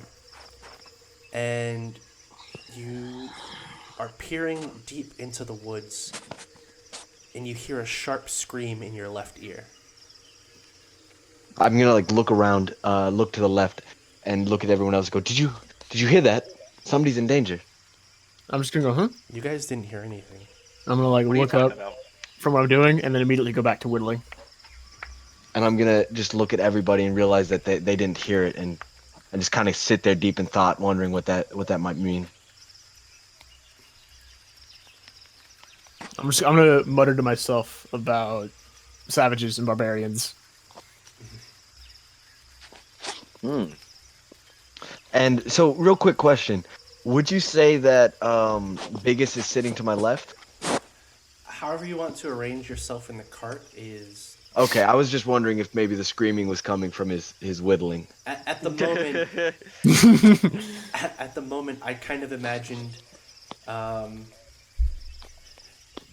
Biggest sitting in the cart whittling away at the tree limbs, and Yola peeking over the edge, like, "What the hell are you doing?" And then turning around and looking into the forest. Okay, cool.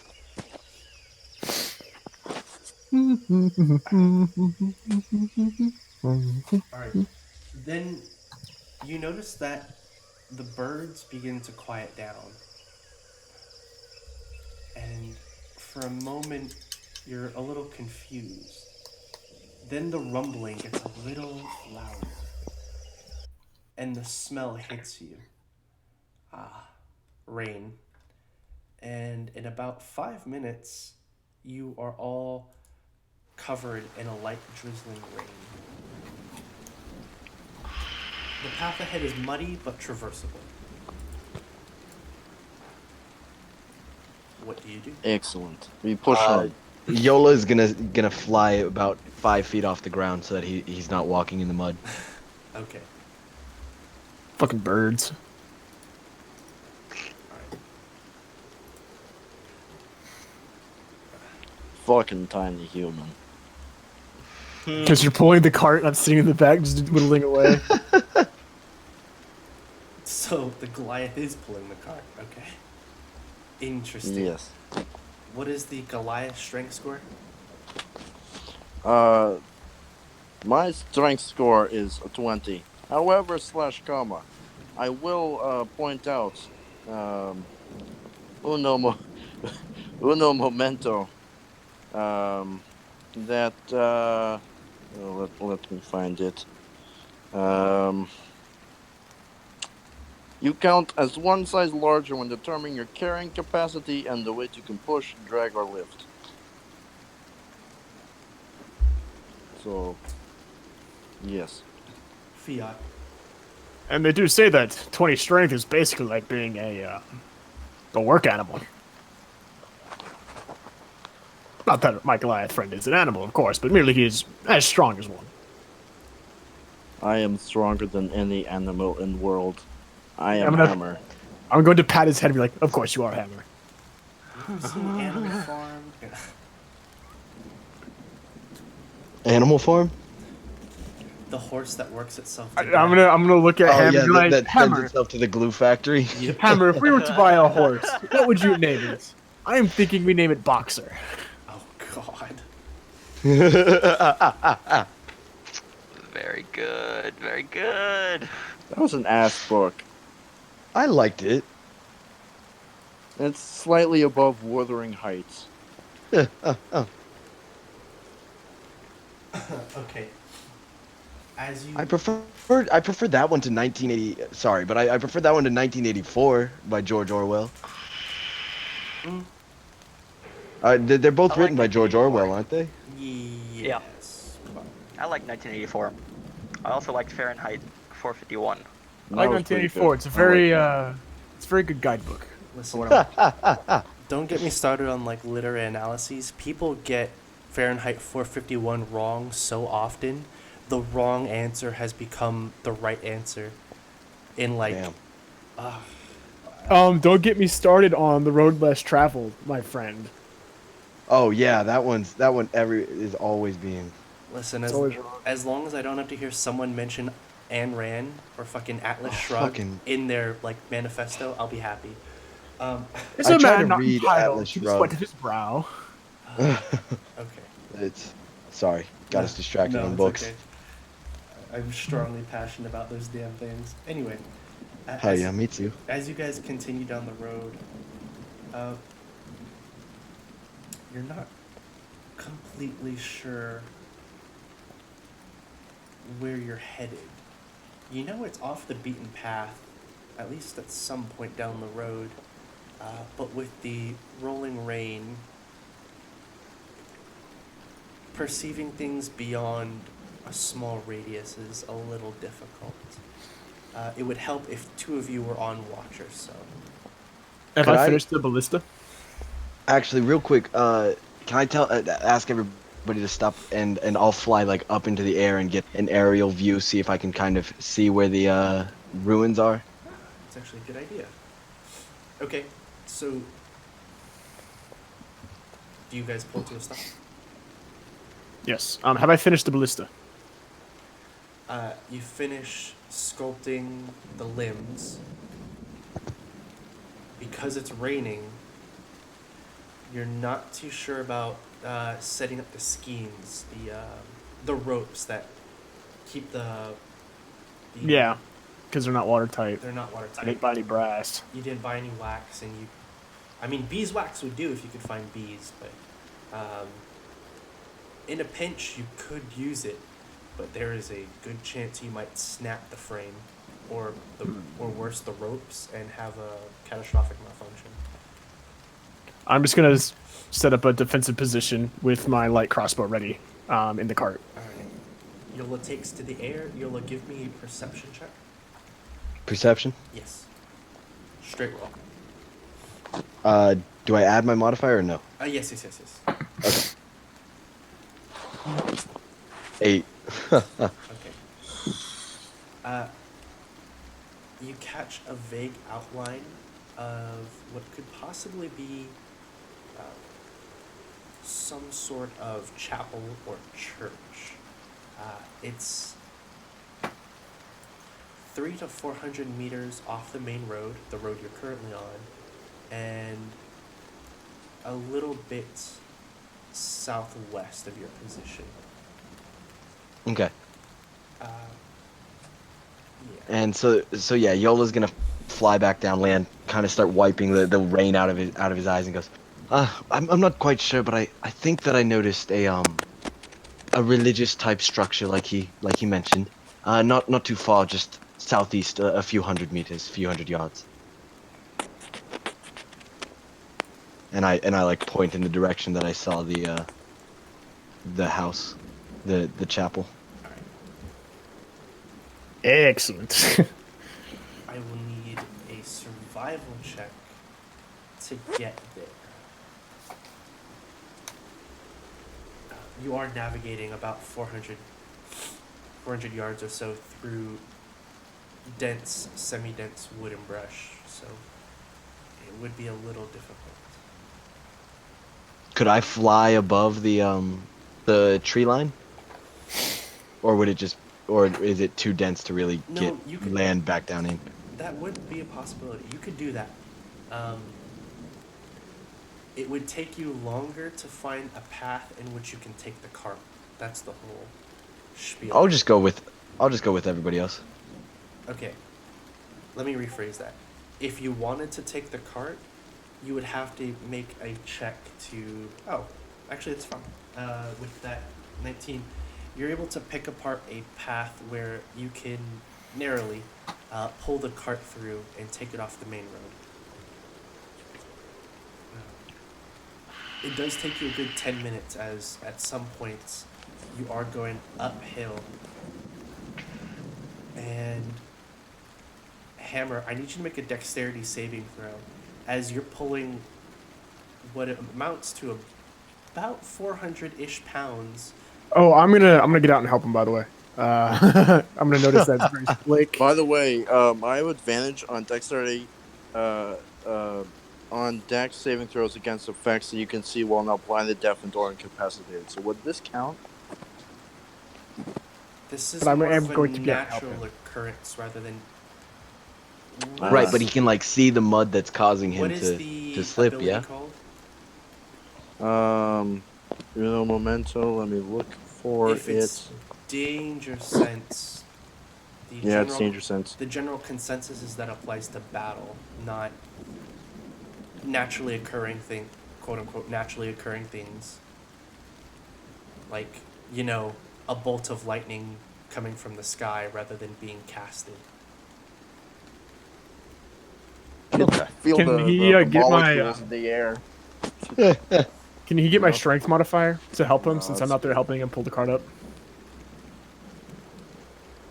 The DC will probably be lowered. Okay, because I got 18 strength, so I said he's only dexterity. slightly. I got 14 dexterity. So Hammer, make a dexterity saving throw. I'm trying my hardest This here, is boy. bad. This is bad. 12. 12 is okay. 12. As you're pulling the cart slightly uphill, something gives way under your foot, and you avoid face planting, but your knee digs into the hillside, and you feel something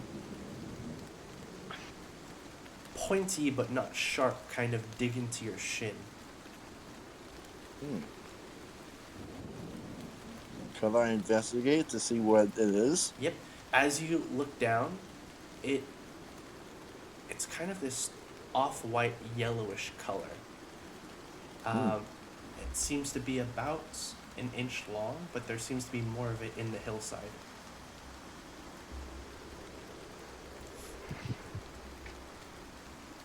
More what? Sorry, you cut out a little bit. There is more of whatever this is. It's off-white, kind of yellowish, and it's in the hillside.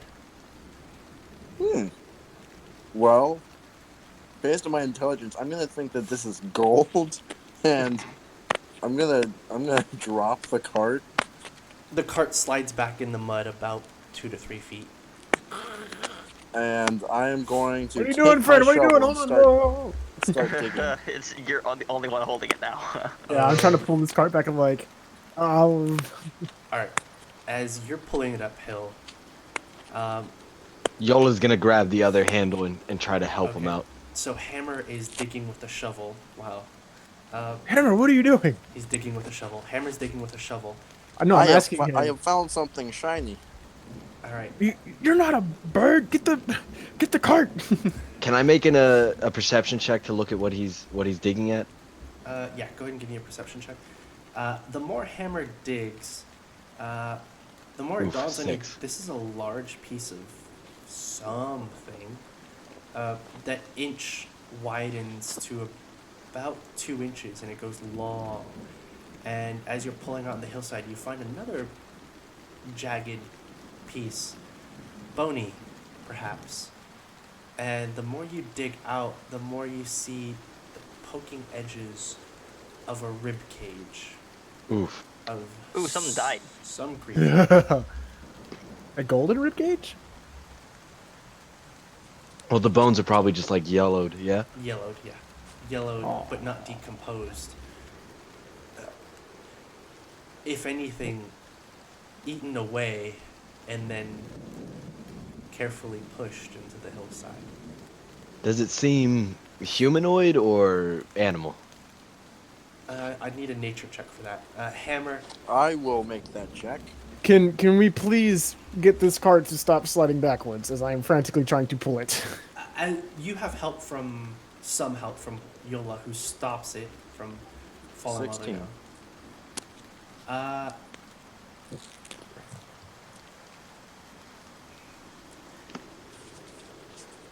A humanoid rib cage is not as pronouncedly round on its curves.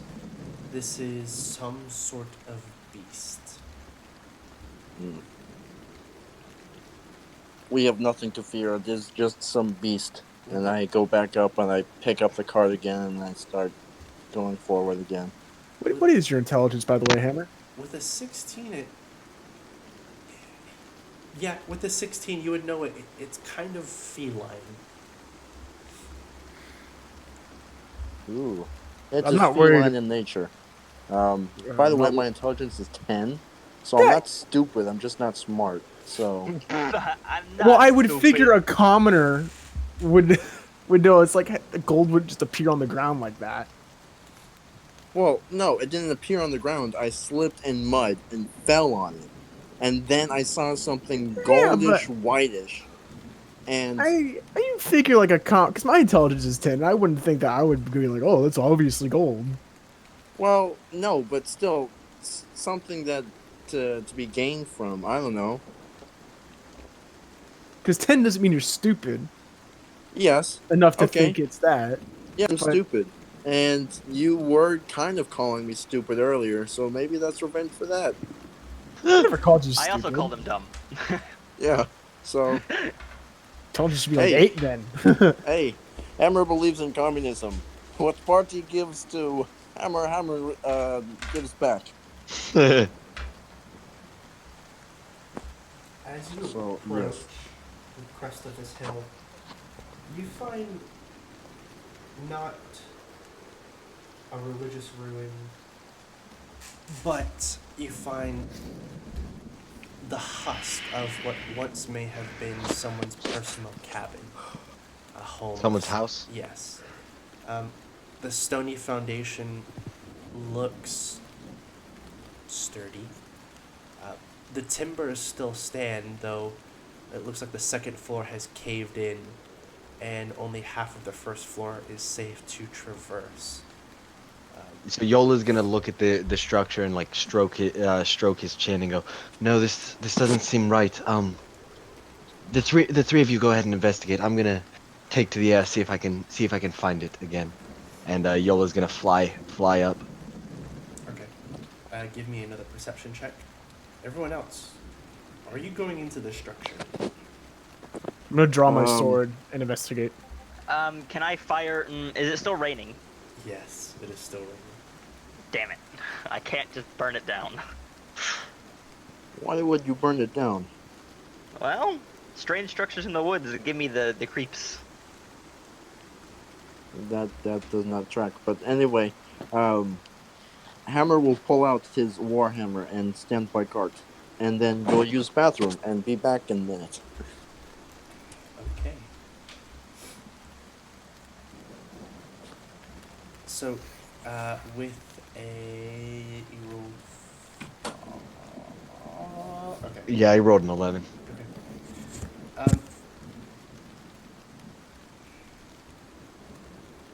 Okay. We'll do yes and. So, you spot what could possibly be the ruins this time. It's more accurate to the description you were given. A complex built into a hillside. It's not too far, maybe a 20-ish minute walk. As you're flying or floating back down, something is in the canopy, shaking it. It might be the wind. Then suddenly, whips of thorns come streaking up past you. I need you to make a dexterity saving throw. A deck save? Yep. All of us, or just people who went inside? Just me, because I'm in the air. Yeah, Okay. I'll play yes. A 16. All right, 16. You take. Okay, you avoid the grasping vines. As you do, they come reeling back, catching you unawares, but you are able to twist and avoid them. They pull off a feather or two, but leaving you with very, very superficial damage. Negligible, really. As they retract back into the forest. Can I do a perception check to see where they're going? Like where they go back to? Sure. Go ahead. 21. Okay. They've pulled back into one of the innumerable trees of the forest. Did I take any damage from that? No.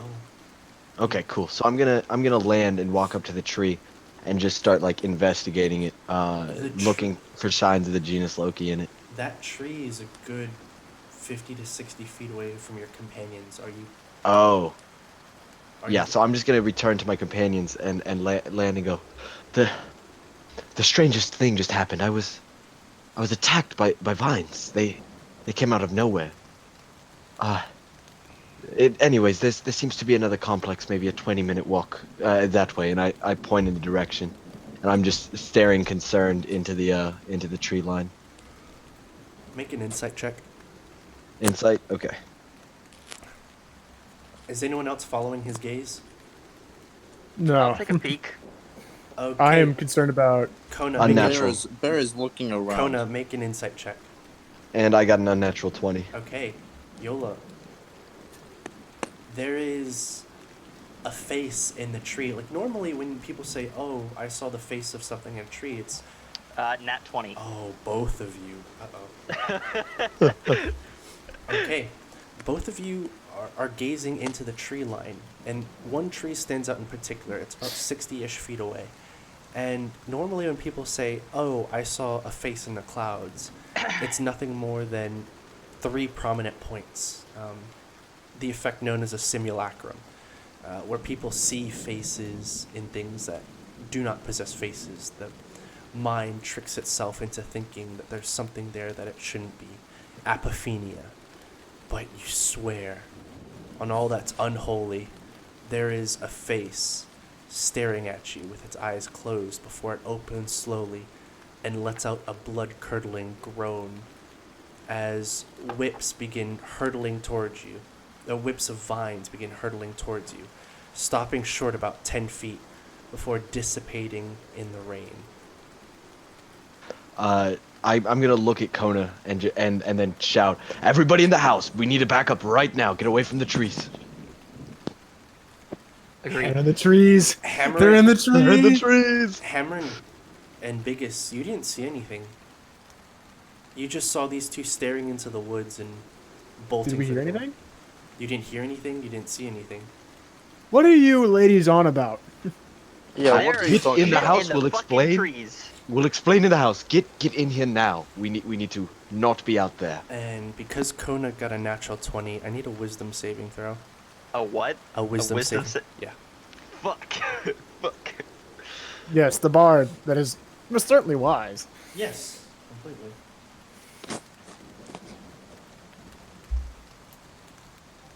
$12. Okay.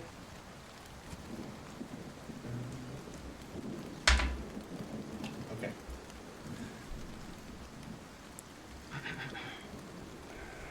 Kona. That was a damage die, I heard. Yikes. You saw that face in one tree. Every time you turn, you see that face in the corner of your eye. And as you turn to face a different tree, it disappears. That face is in almost every tree you see. But Oof. not when you're directly staring at it. Fuck these trees, man. No, this is truly fascinating. These trees seem to have found a way to gain sentience. Don't you find this just invigorating? No. And I'm like looking Shit's around with this fucking like creepy. smile on my face. The trees are alive. They speak to us. This and shit they can is speak to us now. fucking creepy, dude. I'm like staring out the doorway, trying to get a glimpse at the face again. I'm not sure, Kona. No, fuck off. Let's quit looking at the damn trees. Is there anything in the house now that we've come inside? Alright, as you go into the house, it's completely empty, save for the foundation and flooring, rotted in some places, but still stable enough. There is maybe a 10-foot by 20-foot area which is safe to walk on, where the second floor has not collapsed upon the first floor. The thatched roof that limply hangs over you is connected by a frame across the back. Sorry, that was real funny. Okay, so nothing really of value though. Yeah, nothing of value. Okay. Well, Kona, the trees truly are terrifying, slightly awe-inspiring in my opinion. But we do need to try and get to this compound. What do you think that we can brave it for just a little while? It's maybe a 20-minute walk through the woods. I ain't going near those fucking trees, man. And I'm gonna look up. I'm gonna go. Yes, I need some more wood for fortifying this new position of ours. So I will come with you to collect. I do not think that we should be cutting these trees down, my friend. And There may be some retribution if we do. are there druids in the trees or something? It seems to be I a saw little a fucking more face in the goddamn trees. Is what I saw. a little more animated than that. Yes. I think you men are just tired, but if you insist, I will collect wood off the ground. This seems wise. What women you are. Let us go now. I then look at him and go, "Well, you're fucking right." I'm just gonna, like, look at him and or her, just nod and be like, I guess? Yeah. So you're collecting wood? Like, I'm getting some, like, sticks and things. Off the ground, and logs, if there are any fallen ones. Yeah, there's a couple. There's a couple pieces of fallen deadwood that you can collect. It would take a wee bit of time to chop them up and bring them in. Is there any dry rot? Something like where I can break a log open and get to dry wood on the inside of it? The best you got are some fallen deadwoods. The dry wood would be interior as long as the rain hasn't soaked it for too long. Okay, because I want to get some dry wood for a fire.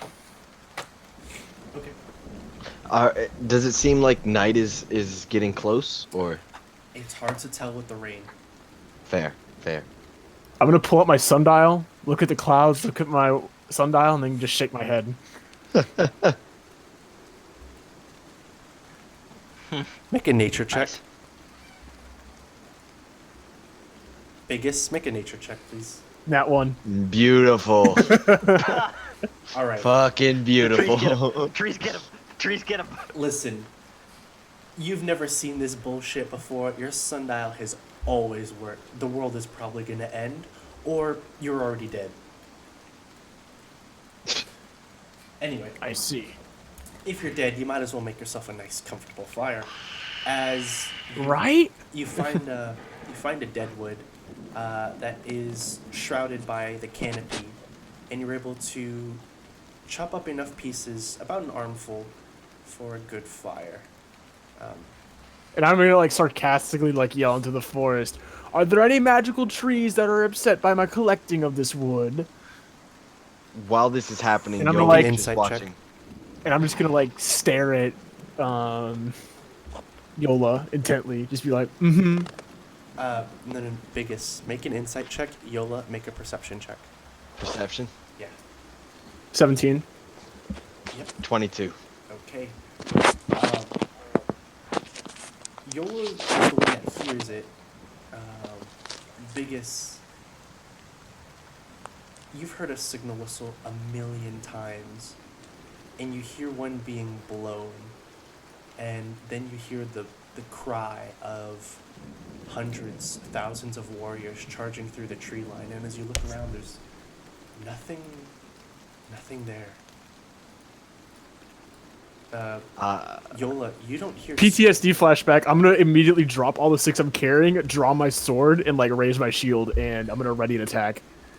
Okay, Yola, you watch as this happens, but you don't hear any noise except for a long... A long what? Whistle. Not a whistle. It is like someone singing a long, high note. Ah. Okay. Yeah. Kind And I'm gonna be, like, really, like, heavily breathing. I'm gonna look at Yola like, "Did you hear that?" I'm just gonna nod at him and go, It would be best to get back indoors. We need to discuss this with our bard. And I'm gonna like pick up like the bundle of sticks, like in like half of them, like put it underneath one arm, but I'm still gonna have my sword drawn, and I'm gonna like be like frantically like looking around for the horde of savages that is immediately about to attack us. What specifically did you hear, Biggest? Because your reaction, we may have heard different things. That threw me back. It sounded like my first battle when we were in formation.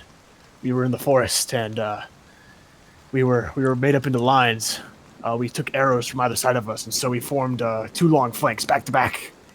It was only a couple of arrows, so we thought it was going to be like a small like little route or a small little attack, just trying to disrupt our formation. But there were thousands of them that came out of those woods.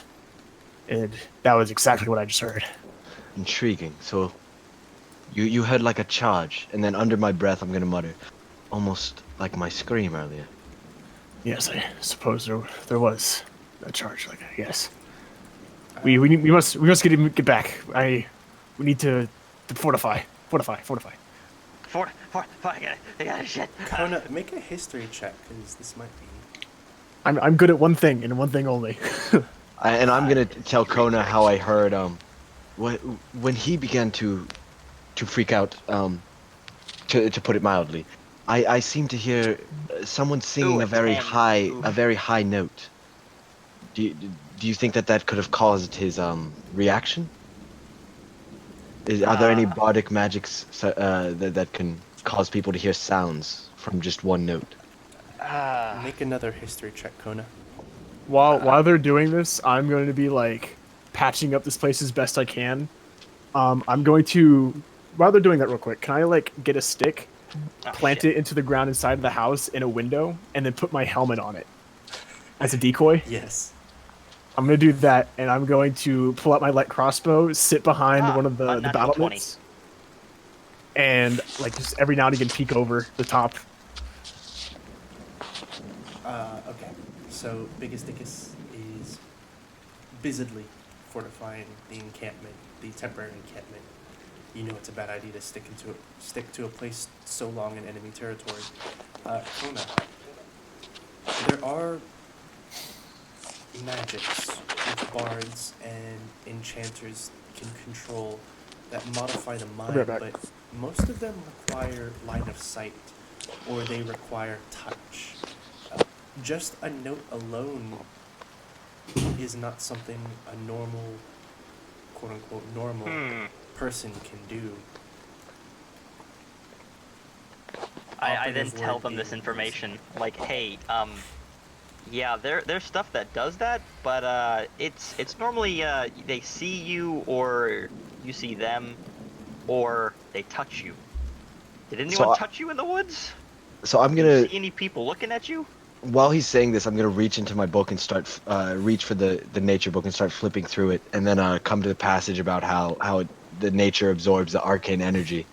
I'm going to look at Conan and go, this paladin, he seemed to believe that the nature was drawing on the arcane energy in this area, left by the absence of the gods. Is it possible that they have that this consumption of arcane energy has given them bardic powers beyond comprehension, beyond reasonable fact?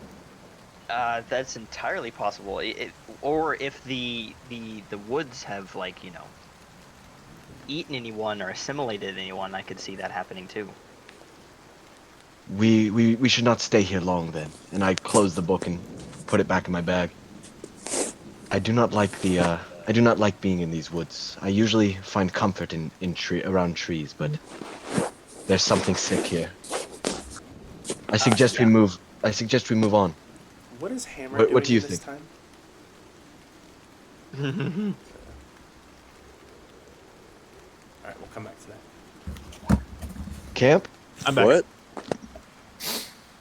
What did you ask? Hello? In the time that Biggest Dickus has been fortifying, Kona and Yola have been talking, what has Hammer been doing? Mm-hmm. What have you been up to? Is what he's. Oh. I've mainly been trying to come up with some words to my anthem. Not really super worried about what happens in the trees because freaking Yola, is kind of weird. He's done this a couple times on the ships. We'll be like, oh, look, a giant whale, and then, nothing will be there, and we'll all just be like, oh, Yola. So, just polishing my battle hammer, sitting there until I'm needed, that sort of stuff. Okay. And I'm just having a Vietnam flashback over against the wall.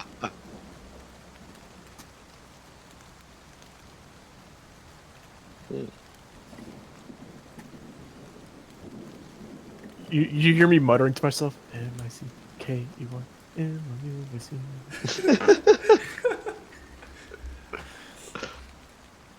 Mistakes to kids. Okay. And every now and again, I'm gonna pull down my helmet and I'm gonna stick it on another pole in another window. Just constantly transferring around to give the appearance of someone giving guard on the window to try and draw fire. Okay. So have you guys decided whence to move out? Or if you're going to hunker down for a little bit longer? I'm gonna look like we need to get out of here. This is not good. We've been in enemy territory too long. We should not stay put like this. Should we continue on to the other location I noticed, or should we return to the town? Maybe someone in town knows where this ruin is and can guide us with a little more ease. As much as I would want to return to town, I do not think going back with our tail between our legs would be best. Agreed. Let's continue onwards. I will say something. If you want to go faster, Mr. Scaredy Cat and Miss Scaredy Cat, I would suggest some of you may be helping me in this cart and pushing it while I pull it. I'm going to be like looking around. I'm on like scout duty. I would assume like maybe the fighter would help him, but I have like 12 Yes. strength. I will. No strength. I have no strength. to speak I'm gonna. Kona, if you will be in the cart and just keep an eye out for ne'er-do-wells, I will help Hammer pull the cart. of. Okay. Okay. And I'm gonna be walking at the rear, just checking our sides, occasionally looking behind us. Okay. Gotcha. And there is little incident, but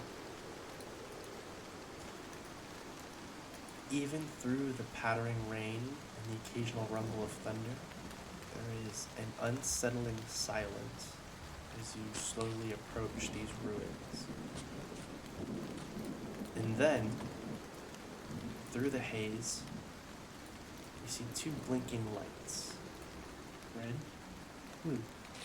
Red, blue.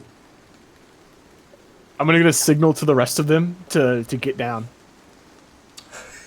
With the cart? Are we on an incline? No. It's- Okay, so we can. I'm gonna pull out my shield and I'm Can I gonna take prepare a an position action? behind the cart. And I will pull out Warhammer. Can I I'm prepare good. an action? Can we stop like maybe What's the action? 100 feet away from Firebolt? the? Okay. You can stop. And can we 100 stop feet. maybe? Yeah. Okay, yeah. I'm gonna pull out my star map, lay it on the back of the cart, and cast augury again. And I'm trying to see what the effects of going inside of this place would be. Wheeler Woe going into this place. Roll me a percentile, because that is A percentile? There's that 25% chance, I believe. Oof. 24. Okay, you're fine. Wheeler Woe.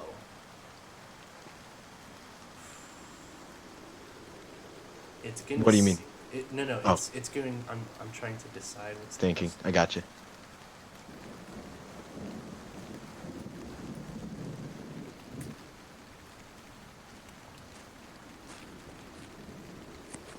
Okay. It's going to be the constellation that surrounds one of the moons. It is akin to a bowl, or a dipping bowl. And normally people associate it with wheel, good fortune. But if it's inverted, it can be woe. For the moment, it is wheel. Okay. I'm gonna roll the map back up and go. Yes, this seems to be the correct place. We will have good fortune if we proceed.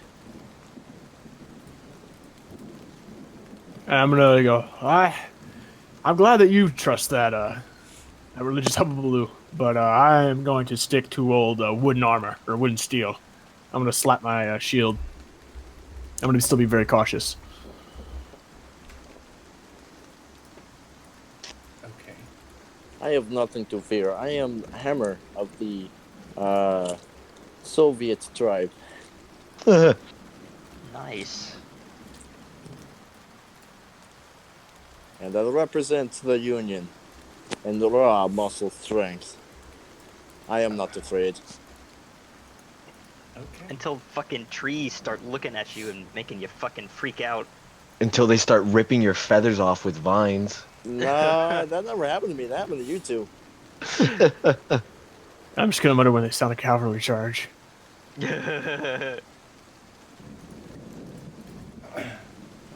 Why do they have to weaken the right flank? All right. So, creeping forward. See, your army never learns. There is no need for tactics when you have massive manpower. You just throw people at army, and eventually army dies. And I'm gonna look This at him is and go, where you it ever fought goes. an orc? We fight orcs and stone giants, but One-on-one? all the time. Right. There's nothing like an orcish charge. Okay. Bastards don't hold back. Okay. Neither should you. So, And I walk forward. all right. Blinking lights. Blue, red, blue, red. Oh yeah, can I make an arcane the check on popo. those? Arcana check. Sure. Well, maybe an investigation check. See what they're being used for. Okay.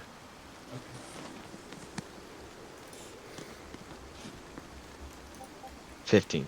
15. One could say they're guiding lights.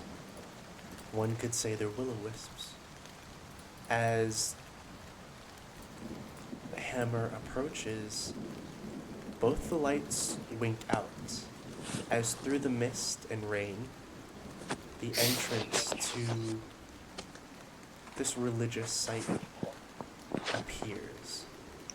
And on its what would have been its front door, which is ajar, the rotted wood given way, splintered long past. You see two lanterns hanging outside its doors. Ah, and that's what was flashing the lights. Yes. This seems to be the place, my friends. Should we proceed? Leave the cart out here. We should Draw our proceed weapons. very cautiously. Actually, before we do enter, dead or alive, on this one. If it's... I would say alive. Yes, we're trying to take him alive.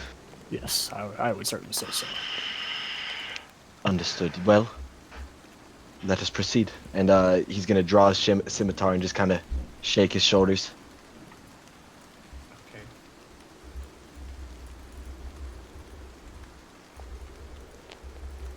And I'm gonna enter in. I'll be in the front of the stack. Okay. As I'll be walking kind of third position. As you press in, you come past the threshold, and the darkness is unsettling. Not magical, natural, but the air feels different. Where you expected it to be at least a little heavy, it's dry, but cool. There is almost an electric feeling in the air. And past the threshold, you see a small pathway into a larger room. Do you press forward? Yes. I'll follow your lead. Okay. As you press forward, By the way, I like to ready an action. It's gonna be bash with my shield. okay. As you press forward, you halt at the entrance to a large room, 80 feet long, 80 feet wide, divided in 2 equal-sized squares. Before we enter this room, can I take one last look out into the woods and see if I can see the tree faces anymore? You do not. It is Ooh. only mist and rain. Spoopy.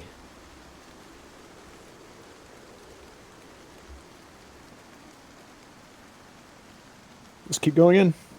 All right. There is a row of 8 squares in front of you.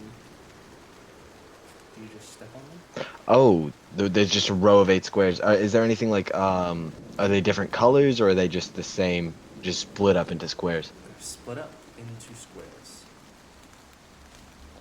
8 by 8. Well, It's an 8 by 8 grid. biggest is in the lead, so I'm gonna stop. I'm gonna put up the hold symbol. I'm gonna point and make a symbol for trap. I'm gonna like put one hand like flat. I'm gonna like have the other like 2 fingers like walking across it, and I'm gonna close the hand as that symbol for trap. Gotcha. Gotcha. Gotcha. Okay. What do you do?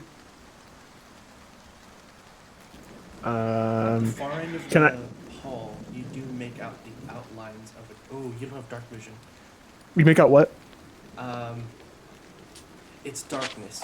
You don't have dark vision to see beyond. I'm gonna look at my bird friend and go, "Can you see anything, Yola?" I don't think that I have dark vision. Let me check. The light from the outside only extends so far. Yeah, no, I don't have dark vision. No, I don't see anything in there. Let me see. Can I try investigating the tiles in front of me and like see if there's any difference in them? Make an investigation check. Try to see if any one of them is unique and potentially deadly if I step on it. By the way, I suck at investigation checks. Yeah. Your gut instinct tells you that this place is trapped. You just don't know how. It's what? I don't know how.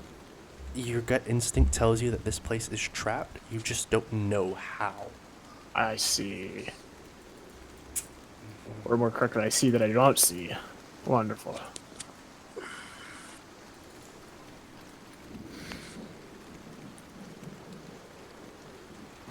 Can I also try to inspect these tiles? Go for it. Can I also try and inspect these tiles? Sure. 11. Everybody look at the tiles. They are trapped. By what mechanism, you cannot tell.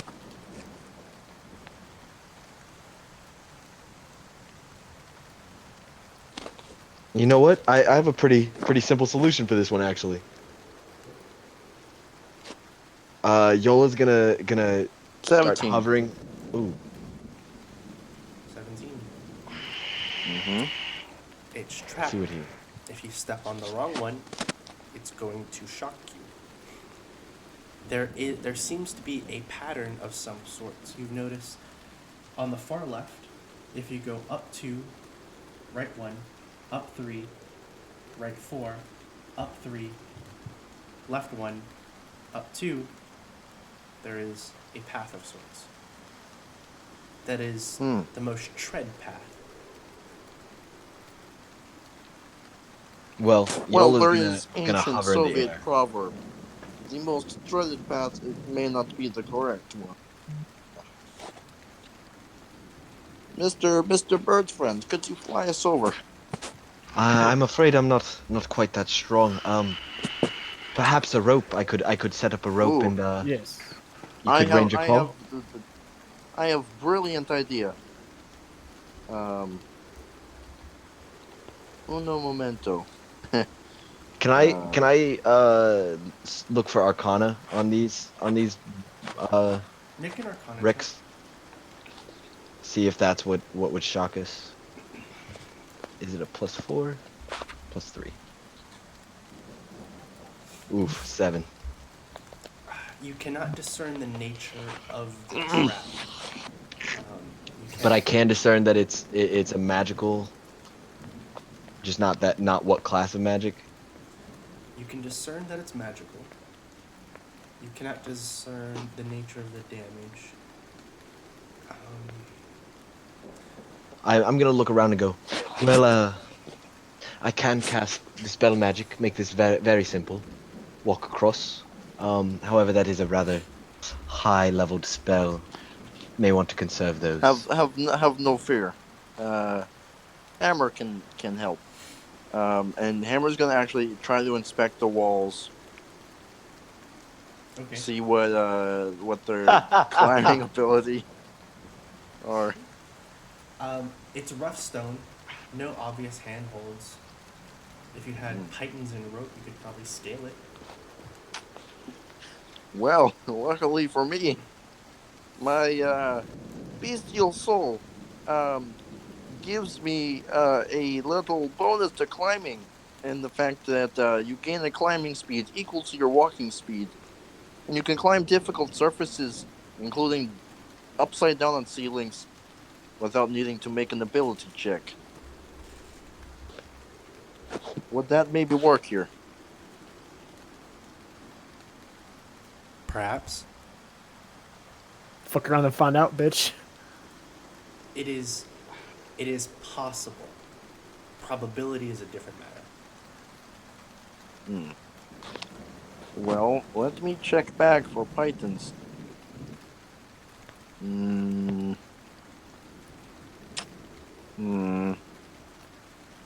No pythons. Let me see if I have any, my friend. I have shovel and torch. Yes, no, I do have a torch, and I'm gonna draw the torch and light it with my tinderbox. Okay. As you light it, the first time, the flame shimmers red before going yellow, as most fires do. And as it shimmers red, the floor tiles shimmer as well. Intriguing, and I'm going to like lower the torch to maybe like 4 or 5 inches off the ground, and just like swing it across the ground a little bit, see if there's a reaction from the light. The pale yellow/orange light shows nothing. But the red light showed something. Yep. Ah. Did you all notice that when I lit the torch, the red light seemed to lay out a path for us. Yeah, sure. I'm gonna douse my torch and strike it again, and try to be like roll a perception. Can I roll like a perception check to see where the path goes? Sure.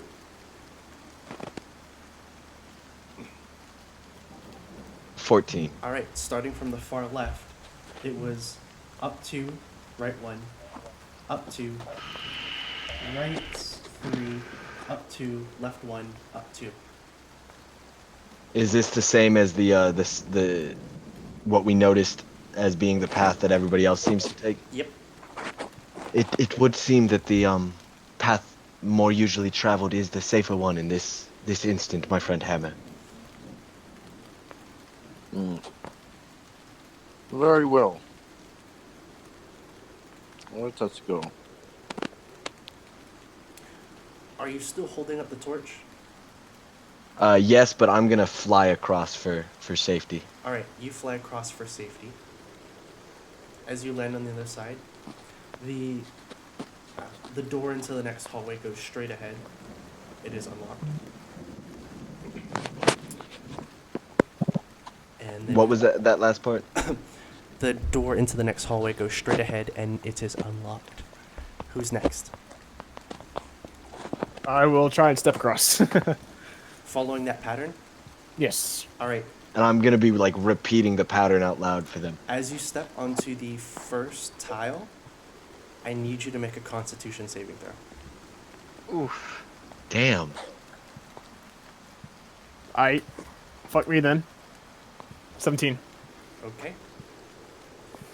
You feel your energy begin to drain, but you resist it, and it's probably a good idea to get the hell off of this pad right now, or this tile, and you hop back on, towards the door.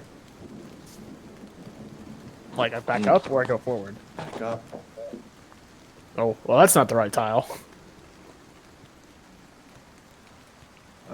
Hammer will try to climb across. Okay. But first, Hammer will give rope, attach one end to himself, and hand the other to the Roman who jumped off.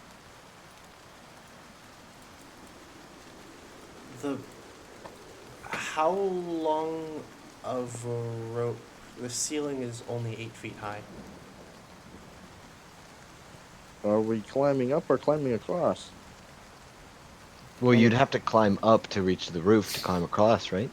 Yes, that's why I'm asking how long the rope is. 50 feet.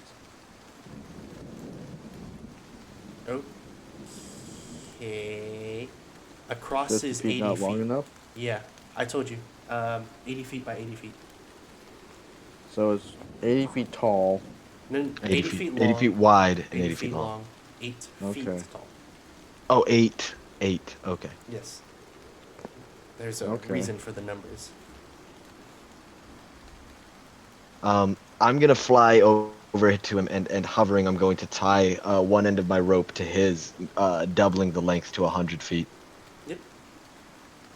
Easily done. And is there a way for me to climb on roof and just walk across the roof? If you're using your class ability? Question mark? Yes. Yeah. I don't see a way. I don't see a reason why it wouldn't work.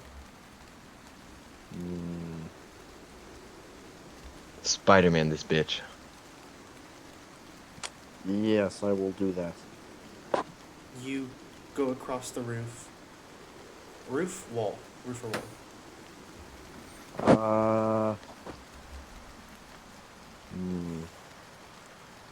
Can I check to see how sturdy the roof is? Make an investigation check. Okie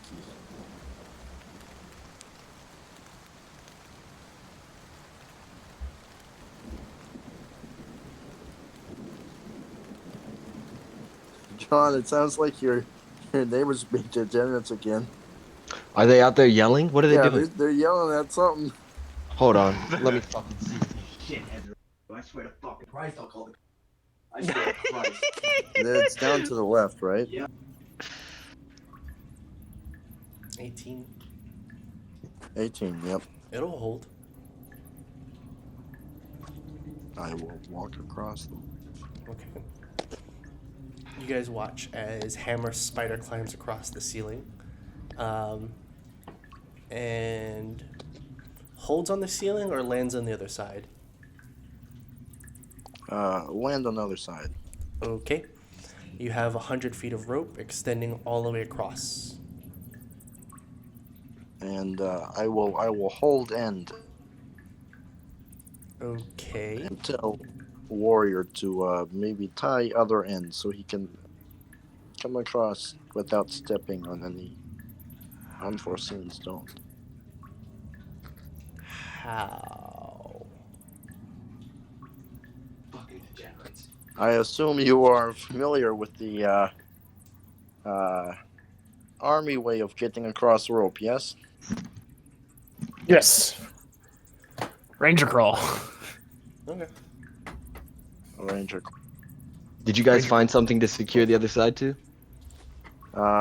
That's for the Roman to find out. I am confident enough in my ability to hold his weight. I'm gonna look for some hook in the wall, like some like a ring maybe for like holding a torch or. Oh yeah, there's a hook on the wall for holding a lantern. A lantern. Can I like pull on it with my hand and see if I Not can pull out you. the wall? As you pull on it, when you give more than 5 pounds of like pulling force, you feel it loosen, grinding against the stone slightly. Fuck. Okay. I'm gonna shout across. You notice that there's 2 of them as well. I'm gonna take my hammer and I'm gonna pound both of them deeper into the wall, and then tie it to both. So you've effectively increased the holding weight from 5 pounds to 10 pounds. Yes, Congratulations. but I'm gonna hammer it deep into the wall, so that way it's as a bit sturdier. You've effectively increased the hold-in weight from 5 pounds to 10 pounds by doubling the amount of anchors. Is there anything else I can tie this thing to? I don't know. They're lantern holders. It looks like they hold lanterns. Like they're meant. Is there anything else besides the fucking lantern holders I can tie the rope to? No.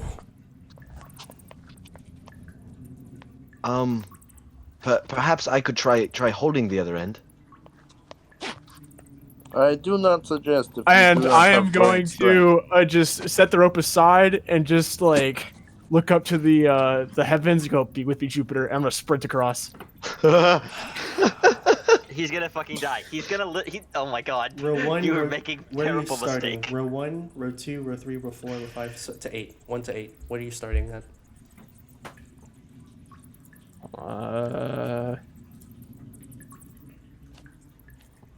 It's Row 3.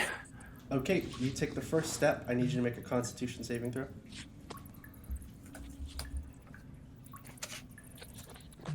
24. Oh wow. All right. I'm taking long strides, by the way.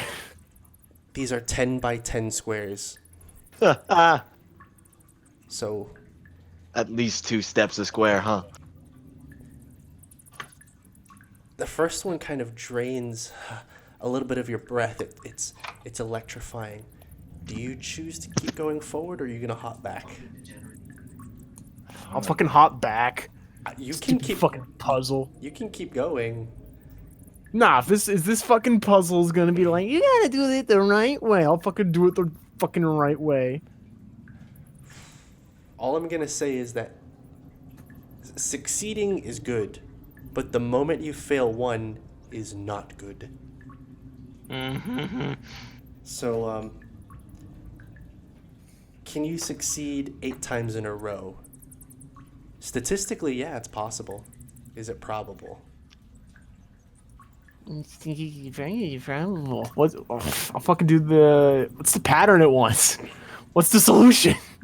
I am not a smart person. I do not have a smart character. Review what you know. What do you know?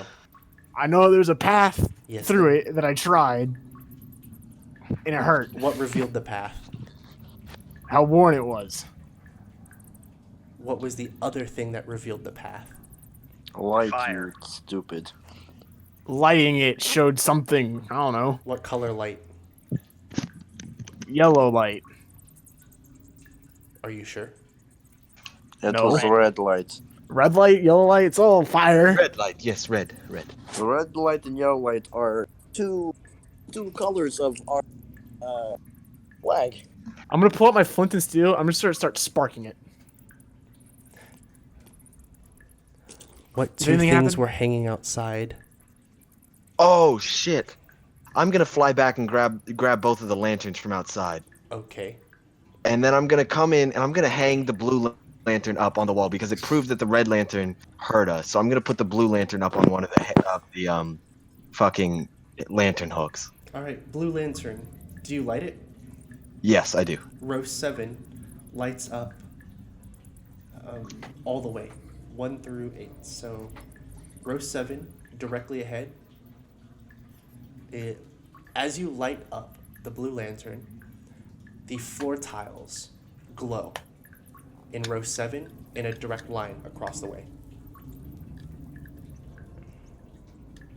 I want to go take row 7. All right, you take a first step onto row 7 and nothing happens. I'm gonna keep going. Nothing happens. I'm gonna like Pink Panther my way across, be like, da-dun, Ta-da! da-dun, da-dun, da-dun, Number 6. da-dun, da-dun, da-dun. On number 5, on your 5th panel, 5th tile, make a perception check. I'm not a perceptive man. There are many things I'm not. 11. Okay. There's a slight give, but it's not something triggering. Hmm. And then you keep going forward, across, across. Mhm. You make it safely to the other side. Neat. Neat. That's all he says is neat. Mm-hmm.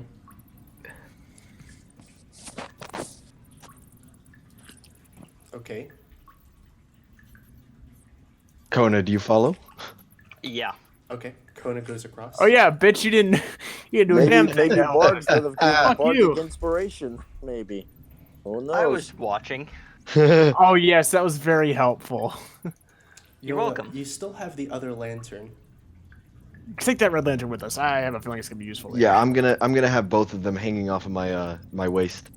I'm gonna douse the blue one though. You're gonna have both of them off. Yes. Gotcha. All right. You douse both lanterns, and you fly across to the other side. Shall we continue through this unlocked door? And I'm gonna twist the door handle, but not open it. Yes. Then I'm gonna push it open and let them go in first. Okay. It is a long corridor, and you see statues. All of them headless. Headless knights, standing at attention with their swords planted into the ground, staring blankly, if they could, at one another. I am gonna light the blue lantern. Okay. You Is there any effect? You light the blue lantern. No effect. Okay. I'm gonna look around and go. It seemed like the red lantern tried to the red light rather tried to misguide us last time. Do you think it is worth the risk? Yes. Then I'm gonna douse the blue light and light the red lantern. As you light the red lantern, spectral heads appear on the statues. And you, Immediately douse it. alright, before you douse it, you see that their line of sights intersect at a point in the air. Oh. So it wasn't like they were looking at us. They were all looking in one direction. It looked so the statues were faced in a way that if the heads were looking directly forward, they'd look at each other. But when you You cut out there in the middle of that. when you had the red light on, it showed that the heads that were originally on these statues did not look at each other or at you. They looked at a fixed point in three-dimensional space. But that was just the red light. I'm gonna look at the others and go. Did you notice that? And I'm gonna light it again and start pointing where the statues seem to be looking. Yep. What do you think is up there? I couldn't tell you, man. I'm gonna roll a perception check to see if I see anything. At that point.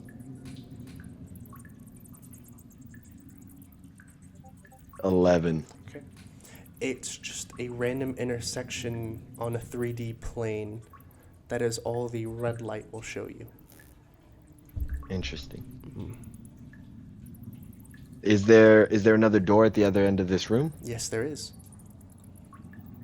Should we just proceed through the room? I think that is fair and wise. Yes. And then after you, my Goliath friend. Very well. And I walk forward ahead of the group. If you walk forward, you're going to pass through that point in three-dimensional space. Well,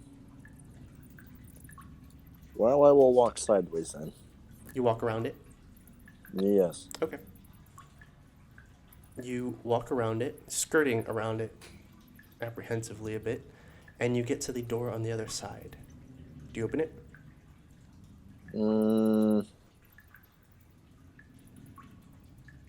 Yes. Okay. You open it, and there is inky black darkness.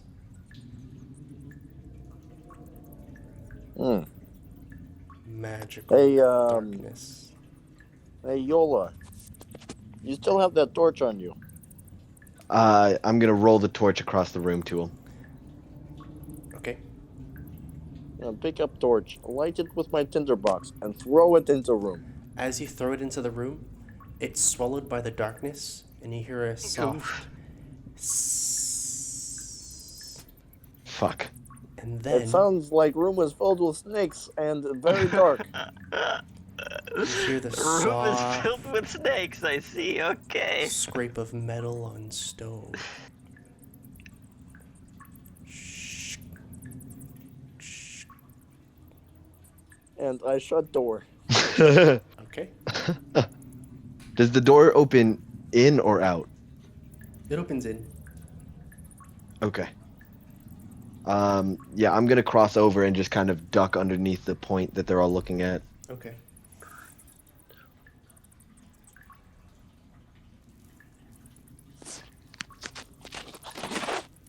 There is a soft dripping of water. Drip, drip, drip. Now that I'm closer to the door. Oh wait, no, he closed the door, so never mind. Hammer, do you want to try maybe seeing if one of these two lanterns illuminates that room? And I'm gonna like take them off my waist and hand them over to him. Yes, I take.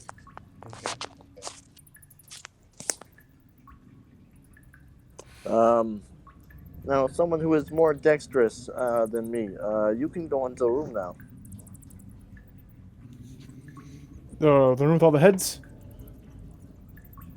The two of us have made it across that room. We just avoided, like, we didn't go through the point that they're all looking at. I'm gonna do the same thing, just kind of skirt around it. Okay. Easily done.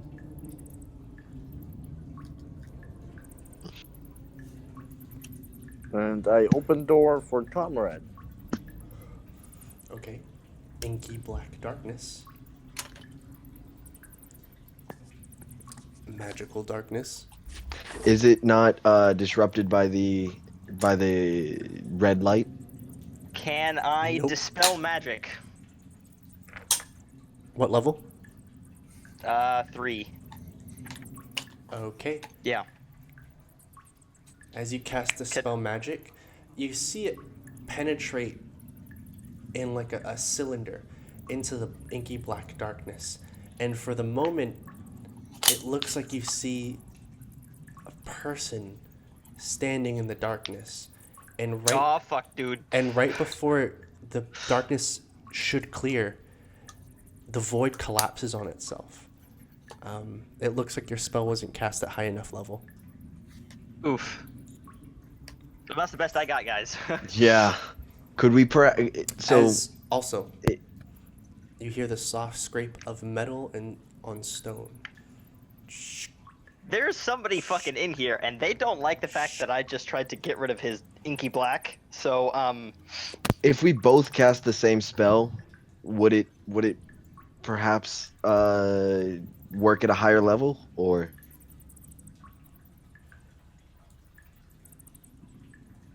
Like if we both cast the spell magic at 3rd level at the same time. well, I cast mine. That's it. Oh, you only have the one? If you shot someone with a 9mm and he shot someone with a 9mm, would it be equivalent to them cut being out. shot with an All we heard is 18mm? that if you shot someone with a 9mm and then nothing. If But I see the point that he was trying to make. yeah. Because he's going to say, like, if we both shoot him, it's not going to have more. It's not going to be more likely to.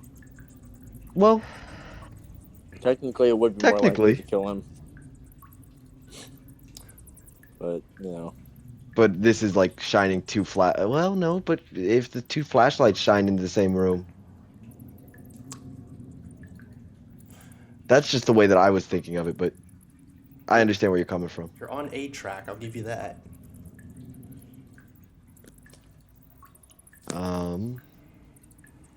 Yes. Are Is the there lanterns any other lit? room, or is that only room? You doused both of the lanterns. Or you I only think we lit up should the red light one, the actually, lanterns sorry. again. Light up both of them. See what happens. What's the worst that could happen? We get hurt? I'd rather Oh, get that's yeah. Light them hurt both. by Light them lanterns both. than by fucking scrapey metal boy. Well, he said we were on the right path, doing the same thing at the same time. So if we light, maybe if we light both lanterns. possibility. Yes. Hammer, you've got the. Okay, so Hammer, do you light both lanterns? Yes. You light both lanterns. And You make it sound like we're about to fucking die. You light both lanterns. And a lich stares back at you. and the darkness dissipates in this purple light. And standing before you are three figures mounted by their bones, nailed to these weird contraptions made of metal and some sort of wire with stone pedestals, grotesque, half-rotted corpses that move of their own accord. They are all staring lifelessly at you. Two men and a woman. The two men, a half-elf, a human, and the woman, some kind of half-orc. It's a little difficult to tell with the decay. Well, this, as interesting as this looks, Do I actually recognize them from any union events that we may have attended? You would have to get a closer inspection. Well, someone hold both lanterns, and I will go take a look-see. I take the lanterns from them. Okay. And I will Attach them to my waist. pull out a warhammer, Okay. and then I move forward. Okay. You move forward into the room, and suddenly Nice job, just fucking. all their heads snap up, straight up. Oof. Fuck. And at the pedestal of each of them, something is burning into the stone. On one, you see a crown. On another, you see a scepter. And on the other, you see a star of each of the three pedestals. And they begin shifting, left, right. They're circling you. What do you do, Hammer? What do you do? Well, I can play the waiting game, and I take my barrel of beer off my back, and I start drinking. Okay. So they're just pacing around him? They're not pacing. The stone pedestals are moving, scraping against Ooh. the floor. You see sparks rolling off of them. So that's the noise we heard. Yep. Can I maybe walk forward and see if they follow me? They're circling around you tighter and tighter. Interesting. Can I jump and clear them? The ceiling is 8 feet tall. How tall are you? No, I am 8 He feet goes, tall. no.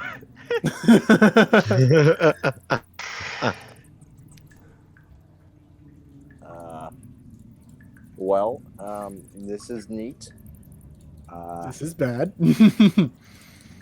As I see this happening, I'm going to grab my star map case and point it at one of the guys that's circling him and cast. I'm going to cast guiding bolt. I from the star map I can either cast augury or guiding bolt 4 times a day. Okay. So I'm going to use the third slot and cast guiding bolt at it. Okay. Roll to hit.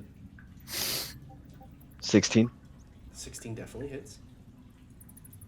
and it takes 10 radiant damage. Alright, it takes 10 points of radiant damage, and the corpse shudders before the head twists unnaturally to face you.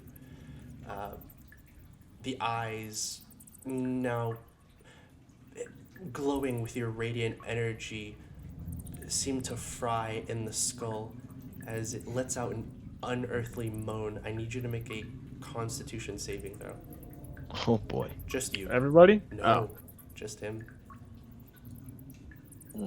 8.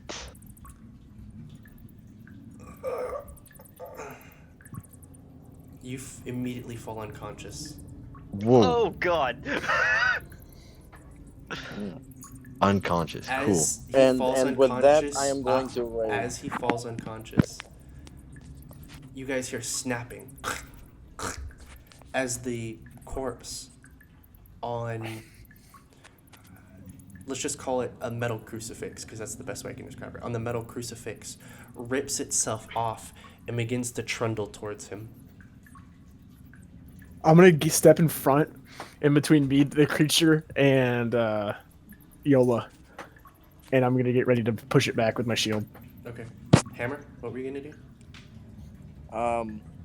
Hammer is going to rage, and also use form of the beast. When you enter your rage, you can transform, manifesting a natural melee weapon. Each time you rage, you may choose one of bite, claws, or tail.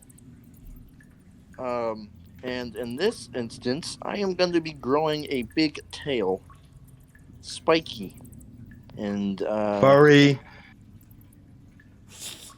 and I'm going to strike at the one that is lumbering towards Yolo. Or Okay. Yola. Roll to hit. Okie doke.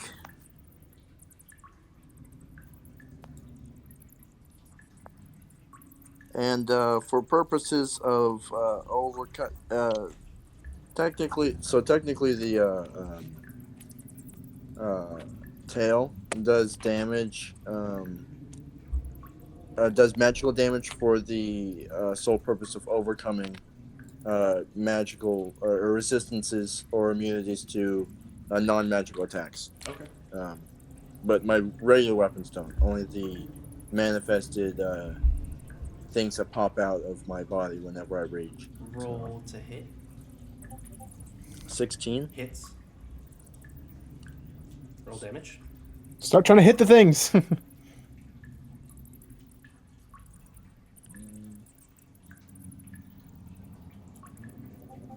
7. Okay. You slam it straight in the chest, and normally you would have caved in a normal man's chest with that kind of blow. Instead, you feel the tough resistance of metal as it turns and twists its head and faces you. In that case, I have second attack, and I bring hammer down on head. Okay. Roll the hit.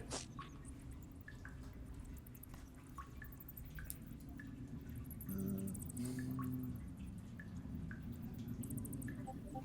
27. Hits. Damn. Roll damage.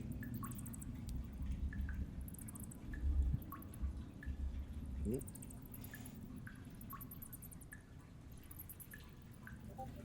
13 damage. Alright, you bring it down, slamming hard on the skull, but it's like you're slamming into solid metal. You cave the skull in halfway, the organic pieces slough off and begin dripping.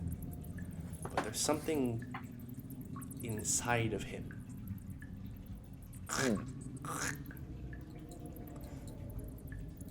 Maybe cast lightning at this bitch.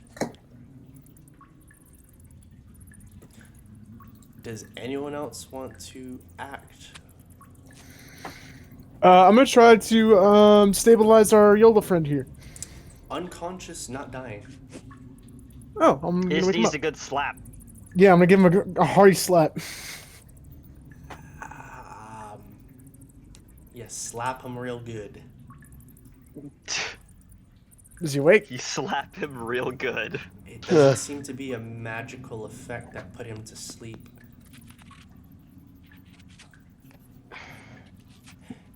I'm gonna get some hardtack out of my It's pocket, kind and of I'm like gonna he like. died of shock.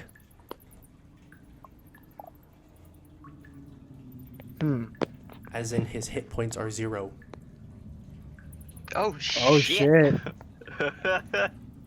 Oh, like he's not dead. He's just unconscious, right? Yeah, that kind of unconscious.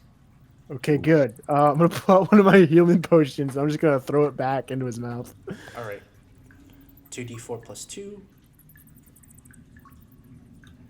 Yola, you are conscious at whatever He rolls? Yeah, biggest will roll, because he's administering the potion. Absolutely. Corona. Kona, what are you doing? Yes. Is there more things? There are 2 more, but they haven't acted. Only the one that's been attacked has acted. Don't fuck with them. They don't look like they want to hurt us. The one they with the just are- scepter. Or the scepter pedestal one. That yanked itself What's off with the dude with the pedestal. scepter? Okay, Biggest, can you roll that real quick for me? Oh, So- I said. there were It's 3 2d4. pedestals. +4. Yeah. Crown, scepter, star. The one Uh-huh. with the scepter was attacked and acted. Thank you. Okay. Can I investigate the dead guy? Sure, roll an investigation check. In the meantime, Hammer, make a Constitution saving throw as the creature lets out a blood-curdling scream. Ah, yes, another 10. And it doesn't look like the creature is the organic material that's decaying. It looks Nat 20. like the creature is inside of the rotted flesh suit. Let's call it that. It's goddamn Five Nights at Freddy's. Wait,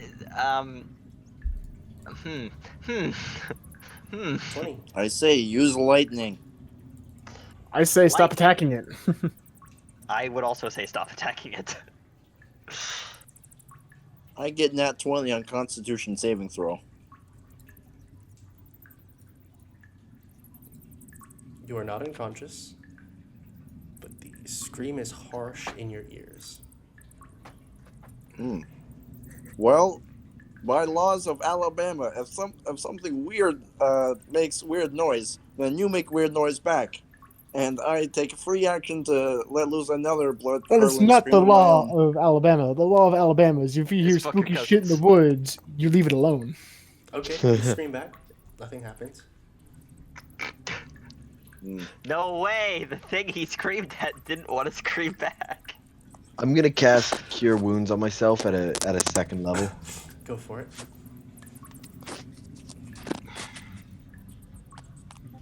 $12. Okay.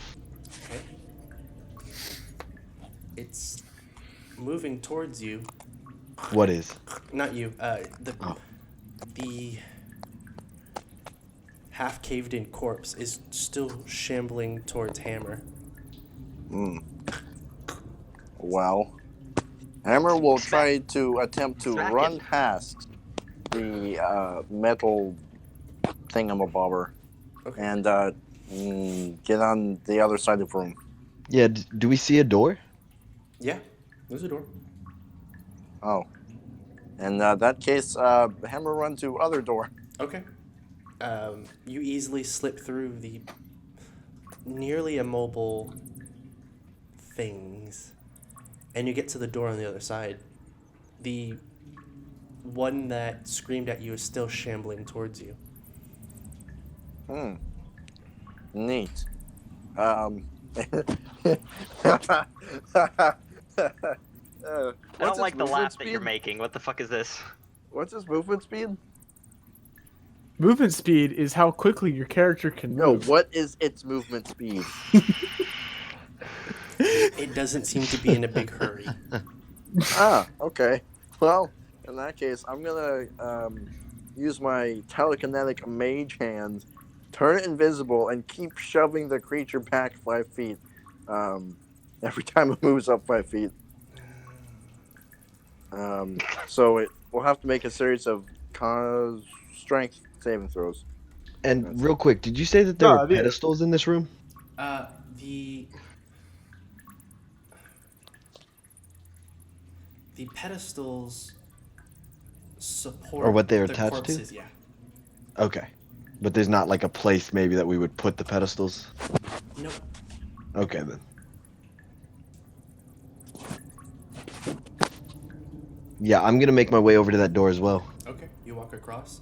You bypass the shambling creature, which is constantly fighting against this mage hand. It's not in any hurry. Can I actually push it over, like knock it prone, or does it not seem like I'd be able to knock it prone?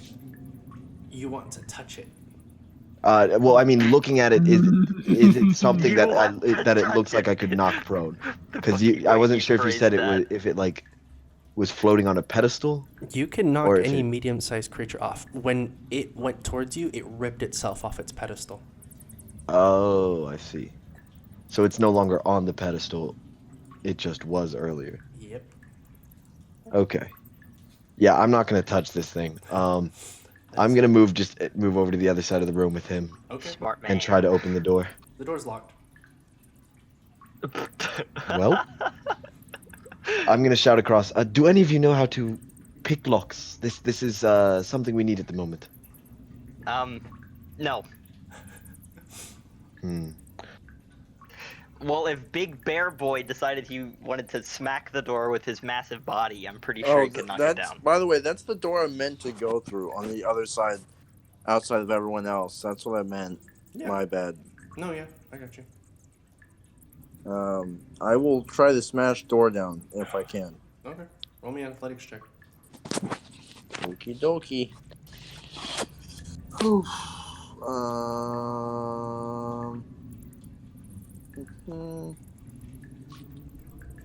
Just thought.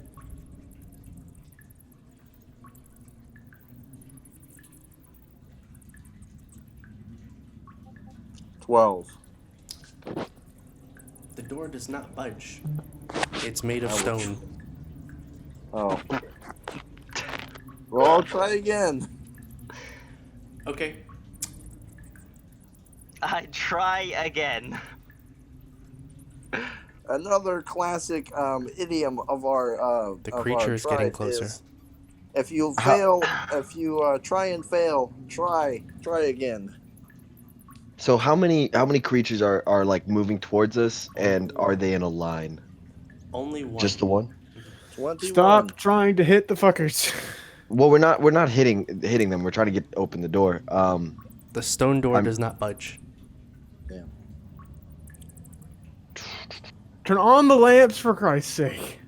No, sorry. The lamps are on. That's how you're dissipating. Yeah, the that's how we're darkness. seeing everything. That's right. Let me think. Do you guys think that that if I cast Gust of Wind, that could open the door? It's supposed to be a line of strong wind, 60 feet long, 10 feet wide. Probably not. Yeah, probably not. I can use that to knock the fuckers away from us, though. Keep them back. That's what I'm gonna do. I'm gonna cast Gust of Wind, and since it's a concentration spell, it lasts for a minute. So can I change the direction that the gust is blowing in during that minute?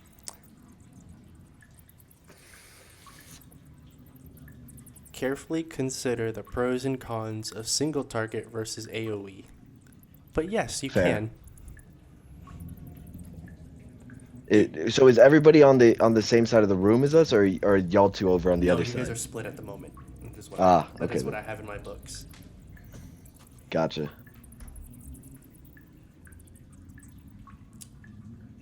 And Well then, yeah, I'm gonna wait till the rest of them join us then before I try to cast that. do you guys join them? Yes. Yep, you run across. I feel like this is important. Okay. Yeah, I will too. Okay. I'll let y'all. Why don't you, the two of you, have a crack at that door? Hammer and I can't seem to figure it out. I'm going to keep these creatures away, and I'm gonna cast Gust of Wind in the direction of the fucking shambling monsters. If you've ever seen one of those negative airflow air conditioners, think of it like that. As you keep constant pressure on one of them to not approach, the other two are unperturbed, almost docile on their mounts, their pedestals. Okay, good. Those of you looking at the door, give me an investigation check. All right. Natural 20. Oh, sweet Jesus. Biggest Dickus has just had a very insightful moment. An epiphany, one could call it. 13. It's a stone door. Yes. The mechanism is sliding. Something is locking it in place. There is a key missing. A key that, if turned, will undo the mechanism that prevents it from sliding open. It is not a push door, it is a slide door. Can I look at the mock creatures and see like if there's like a key on them or anything like that? Wow, what did you know? One of them actually has a key hanging from his tooth. On the Wow. corpses, there is nothing. Okay. What are each of the pedestals say one more time? There is a star, a crown, and a scepter. Would there by chance happen to be a crown, a star, and maybe a scepter in the room somewhere, or perhaps like emblazoned on the chests of these things? Not in this room. Did we notice it in one of the other rooms? But it's probably on the statues outside. Oh, shit. Or maybe what they were looking at has something to do with the lock here. I'm gonna go run back into the other room and start looking in the room for a crown, a star, and a scepter. Do you have the lights? No, but I do remember where they were looking. Okay, you know where they're looking. You don't have the lights. I'm gonna drop the spell and say I think that we should rejoin our companion in the other room. Perhaps Hammer can lean against the door, keeping this creature from approaching us while we investigate the other room, the statues. Uh-huh. Yes, I agree. And with that, I drop the spell and run across the room, out the door. Well, I stand in the doorway until they also leave. Okay.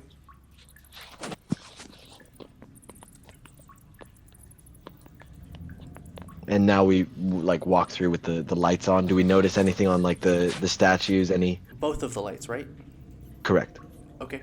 So with the red light on, you would have noticed the lines intersecting. With the blue light on, nothing. With the purple, red, and blue on, you notice that emblazoned on all the chests are symbols. Crown, star, scepter, and key. Oh shit. All right. What do you? With the purple light on, the key one is the back left. Do we? Before we go to the key, is like, so they just have like a crown, a star, and a scepter, just like written on them, like, or is there like an actual crown, star, and a scepter? Like a sigil on the chest.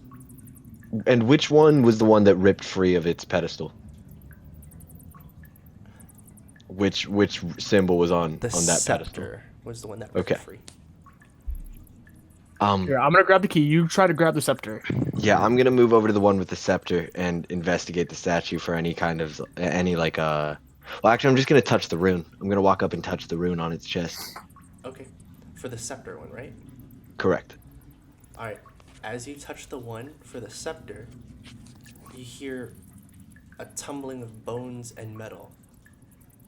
Then a hiss. I'm gonna go and touch the other two as well. And then a soft moan. And the same action happens when you touch each of them. Jumble and tumble of metal and bone. Then a soft hiss, then a soft moan.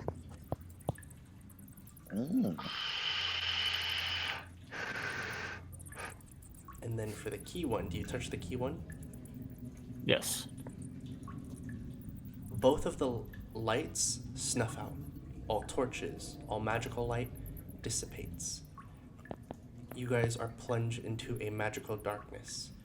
And you hear... Oh, not this shit again. You hear the soft ring of a metal key hitting the floor. Oh. Oh shit. I'm gonna relight the lamps, both of them. As you relight both the lamps, all normal light that you had reappears, and you see Oh. a brass key on the floor, fallen almost perfectly where all those lines intersected. Well, isn't that convenient?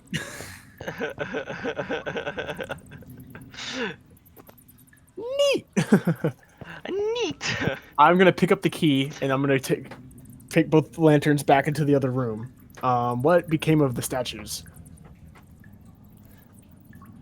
The decaying corpses and the smashed in one are still there. The pedestals have returned to what can be called their original positions, lined up against the back wall, equidistant, away from the door. The metal crosses, is what I'll call them, stand up straight with nothing attached to them. Can I look at the corpses Fuck. Yeah, and see, try to discern who they were? they were adventurers like you at some point.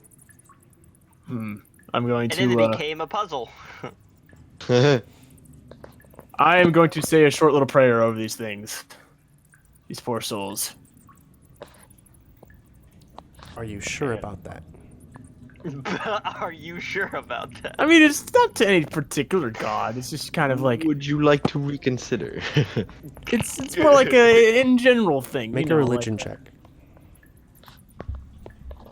Uh-oh, you're not the paladin. You're not good at this anymore. Yeah, 4. You don't have a plus 12 holy item. Someone heard your prayer. Oh, it's probably not a good. It's probably not a good thing that someone heard your prayer. The genus Loki heard your prayer. Okay. Yes. What are you guys doing now? I'm not a Fucking religious Jewish man. Jesus heard your prayer. What are you doing now? Get the fuck out of this room and into the next one. Yep. Yep. Okay. You slide the key in, and instead of turning it, something grabs the key and pulls it in. And you hear I don't like that either. Not a fan.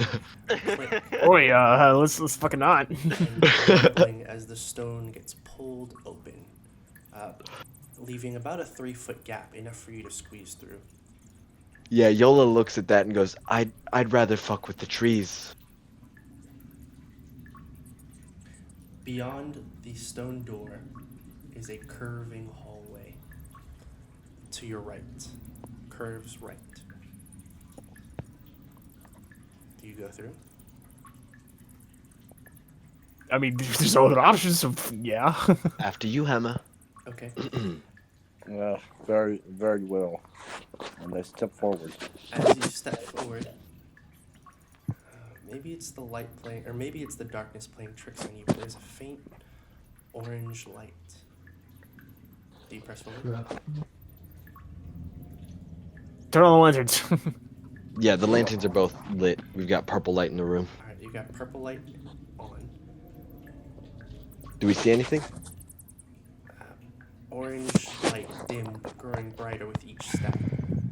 And I'm gonna douse them both, and I'm gonna look to the others. It seems like somebody is approaching. Should we perhaps stay in the shadows, Gank 'em. attempt to gank? Yes. Could be our target. Yes. Prepare for the gank and spank. The gank. Like, The gank and spank. everyone's just rolling with the gank. okay. As you turn the corner, I'm gonna prepare ice knife as we turn the corner. what is the trigger? Yeah, I'm gonna prepare, what's it called? Everybody prepare your Fireball. actions. Firebolt. I prepare shield dash. Okay. I stole this, by the way, I stole this cantrip from, Warlocks. Ah, Or very sorcerer. nice. Yes. Not like they need it. Fucking warlocks. Okay. Fucking sorcerers. Yeah, no. I am, you- special college, so I can steal spells. As you turn the corner, the dripping of water is the first thing you hear, and then the cackling of a fire. In the center of this room, there is It's a circular room from which you've entered from a hallway. On the opposite end, there is another door. In the center of this room is a low fire pit, still glowing with fire licking off 2 small logs. This looks to be someone's domicile at some point. There's a small desk, empty, with a nicely furnished chair. A low bed Wow. made of straw, with a meager blanket and a knapsack sitting at the foot. No one's in here. The food Are there any books? perhaps in the knapsack. The food that sits on a nearby shelf is desiccated or rotten. Ew. Yeah, I'm gonna go over to the sack and open it up, look to see if there's any books in there. As you open it up, you see that there are somewhere between 8 and 10 jars, all filled with bits and pieces of body parts. I'm gonna- Fingers, eyes, ears, all jammed into various jars of different sizes.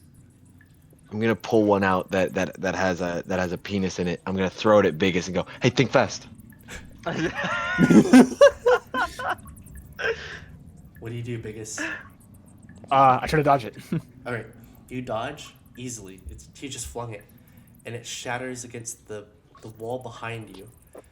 And you're like, what the hell was... And then you hear a sickly sound, like cockroaches crawling out of a sausage. Yeah. As you turn, The ship is full of cockroaches. Gross.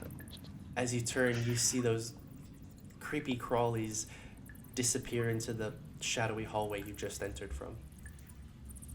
Ooh. I'm gonna just close up the sack and step away very quickly. Okay. And then I'm gonna go over to the desk and start like looking in the drawers, see if there are any books in there. There are 2 or 3 handwritten notes. What languages do you speak / read? I speak. Yes, Loxodon. Holy shit, I speak a lot of languages. Aarakocra, Orin, Celestial, Common, Druidic, and Loxodon. My Druid master was a Loxodon. I speak Orcish and Common. I speak Common, Elvish, and Goblin. I speak giant, Common, and Slavic. Slavic. You know, another form of Common, just less used. This And is, Used more by the slaves. this is not a script you've seen before. I'm gonna show it around to everybody else, see if they recognize the script. They do not. Well, that's neat. I'm gonna tuck the books away Okay. in my bag. It's a couple handwritten notes. Okay, then I fold up the sheets and fold up the paper and put them away. Okay. Well, if there's nothing else of import in this room, perhaps we should continue on, unless one of you wants a jar of body parts. I'll pass. I will leave that to the roaches. Right back.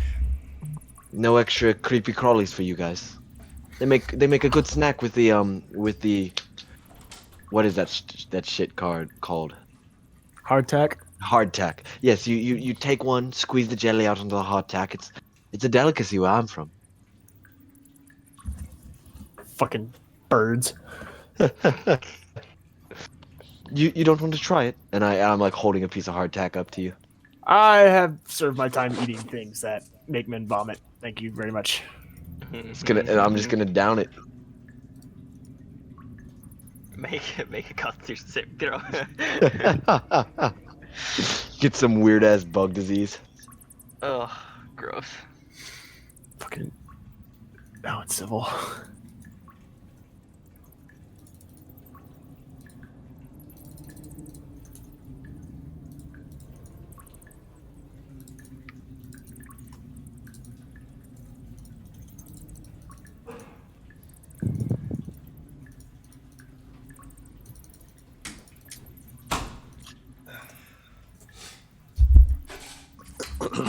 Okay, so has it been decided?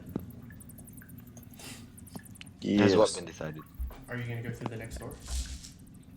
Yes. Yes. To the best of our ability, we will try to survive. Okay. Doo-doo-doo. Who's closest to the door? Ah, fuck. The that would big I. guy. Yes, the big one. What is your passive perception? Yes, that would be me.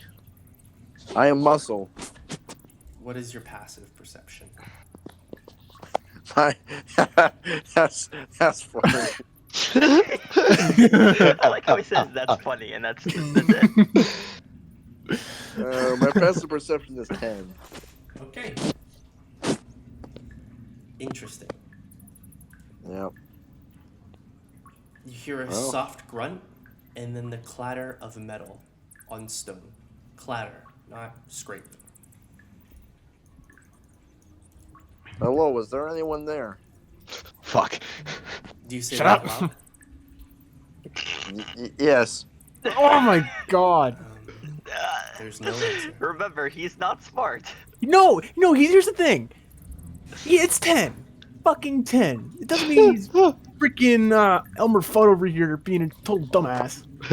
Hold What if on, he wants hold to be an on, Elmer Mr. fucking racist. I am not What if racist. I am xenophobic. There's a difference. Hold on, I will Moving let you know forward. my Moving freaking forward. description.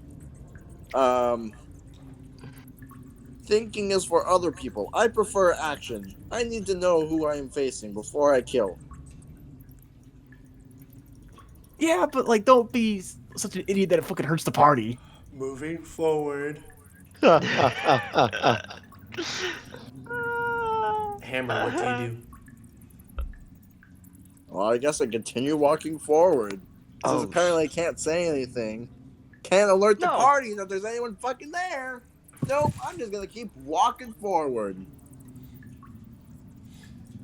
If only you had a road to scout ahead. Anyway.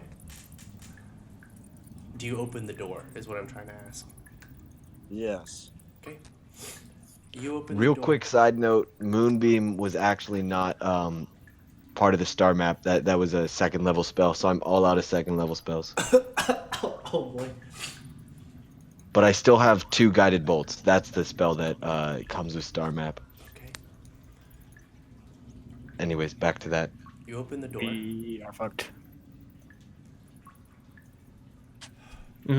Is there anything inside? There is a figure sitting in a chair, their hand limply at their side, a knife on the ground beside them. It is a study of sorts, a personal library with a fireplace that is long dead. Only ashes remain. Oh no. Is the person moving? Seemingly no. Interesting. Does anyone have stick of some kind? I have a sword. Do you need it? Kind of.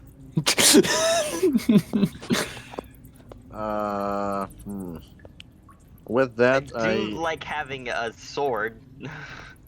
With that, I am going to take out one. No, I take out my pot. Okay. That comes Gonna in my throw it? explorer's pack. Real And- quick, before you do that, I'm gonna cast the cantrip gust to like. Is he sitting on a what? Where is he sitting? How is he sitting? He's sitting on a padded wooden chair, facing away from you, facing Yeah, I'm gonna do towards a gust to fire. like blow some wind along the back of his neck. See if he turns around. Okay. As you do that, the head tilts forward. Oof. What were you gonna do, Hammer? I was going to poke it with something or throw something at it, but that works just as well.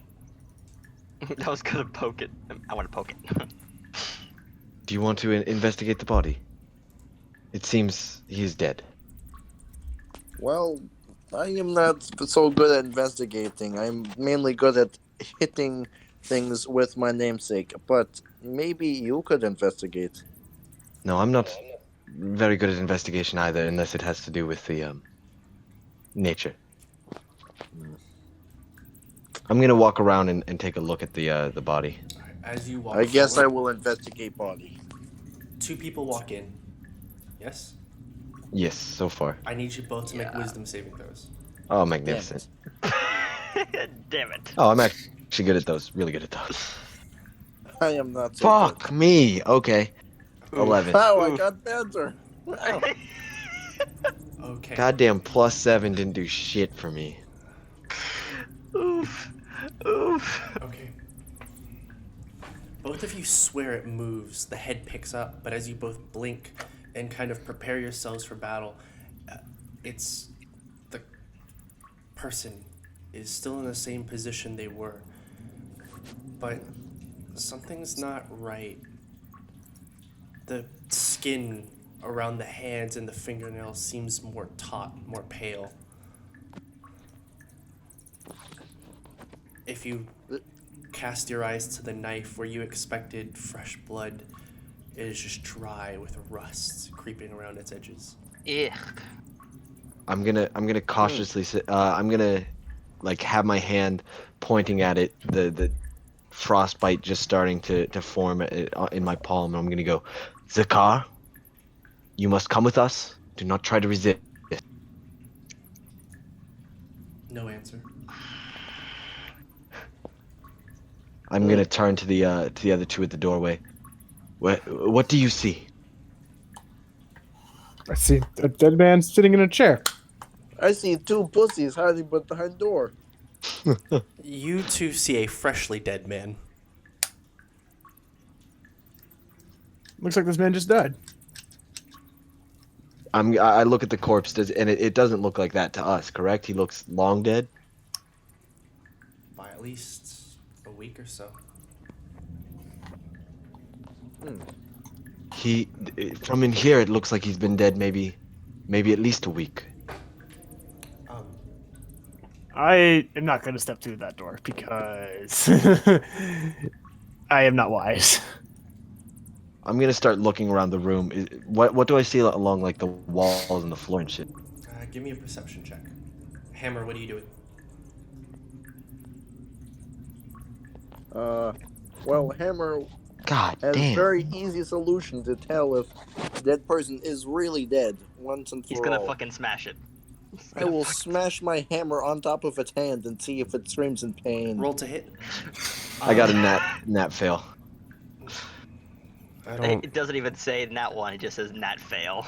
I don't consider skill checks to have failures or successes naturally. It's just Okay. I roll glorious perception day. to You rolled a see him. five. And I I got got a that 5. one. Yeah, You're I got now a 5. blind. all right. So you got a 5. When you first peered into this room, okay, 13 hits. When you first peered into this room, you saw books that lined several shelves. As you glance around, those books have been ripped off and thrown open. And 15. scrawled in a language you cannot read, the same phrase seems to be repeating over. The same phrase repeats over and over again, but you can't read it. But it's the same lettering, the same characters. I'm gonna turn back to them. The books, are they still on the shelves? Are they? Fuck if I know. Make a wisdom saving throw, both of you. We're fucked. Oh, 18! Oh shit! Kona? Jupiter looks down Oh, shit. looks down upon Biggest Dickus at the moment.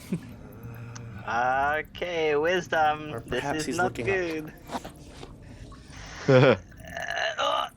Okay, for Biggest Dickus, he Bad. began his eyes defocus, then refocus, and yeah, everything's been tossed about. But for Kona, the room seems pristine, well kept. Okay. What I don't know if what the fuck you guys are talking about. You guys are fucking nuts. I'm gonna pull out my rope? As Hammer brings down the house, slamming into the hand of the person. There's a snapping sound. Crash. The rattle of bones.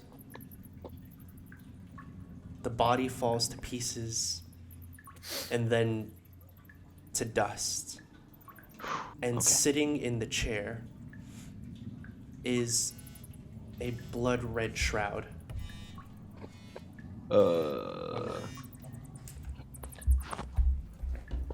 Well, hello there.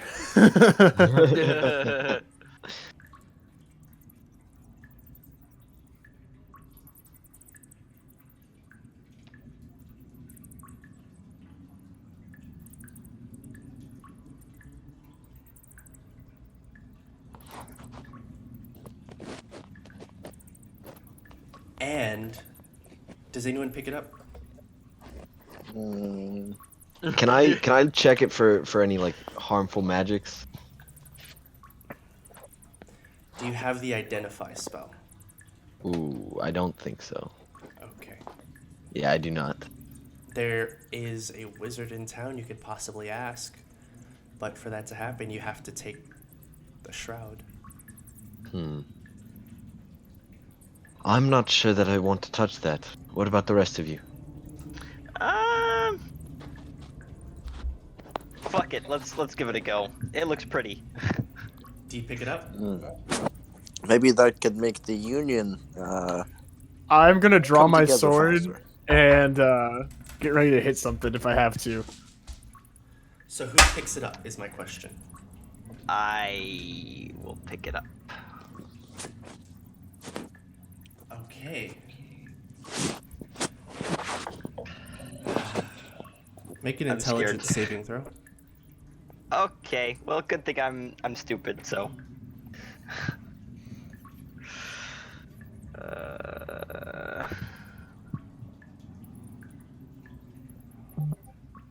Yes, another 6. That's like the sixth one I've rolled. Technically, it's a 7. Okay.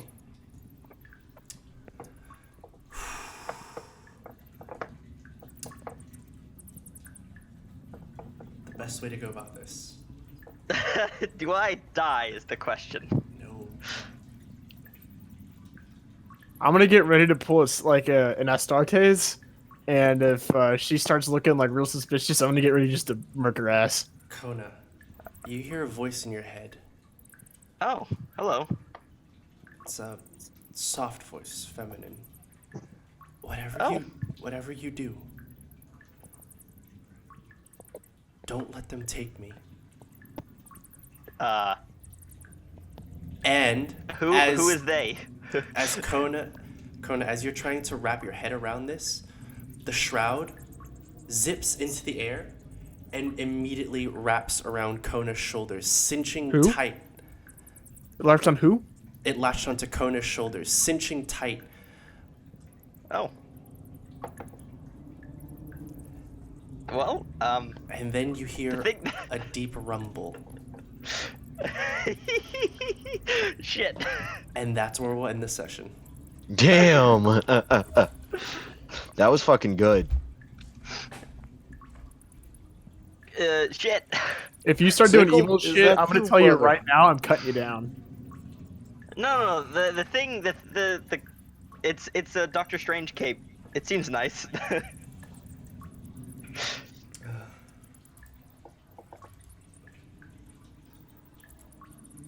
Alright, so that concludes the session. Thank you for listening, and I hope you'll join us, and I hope I get a chance to continue on. Alright, have a good night. Or whenever you're watching this. See ya.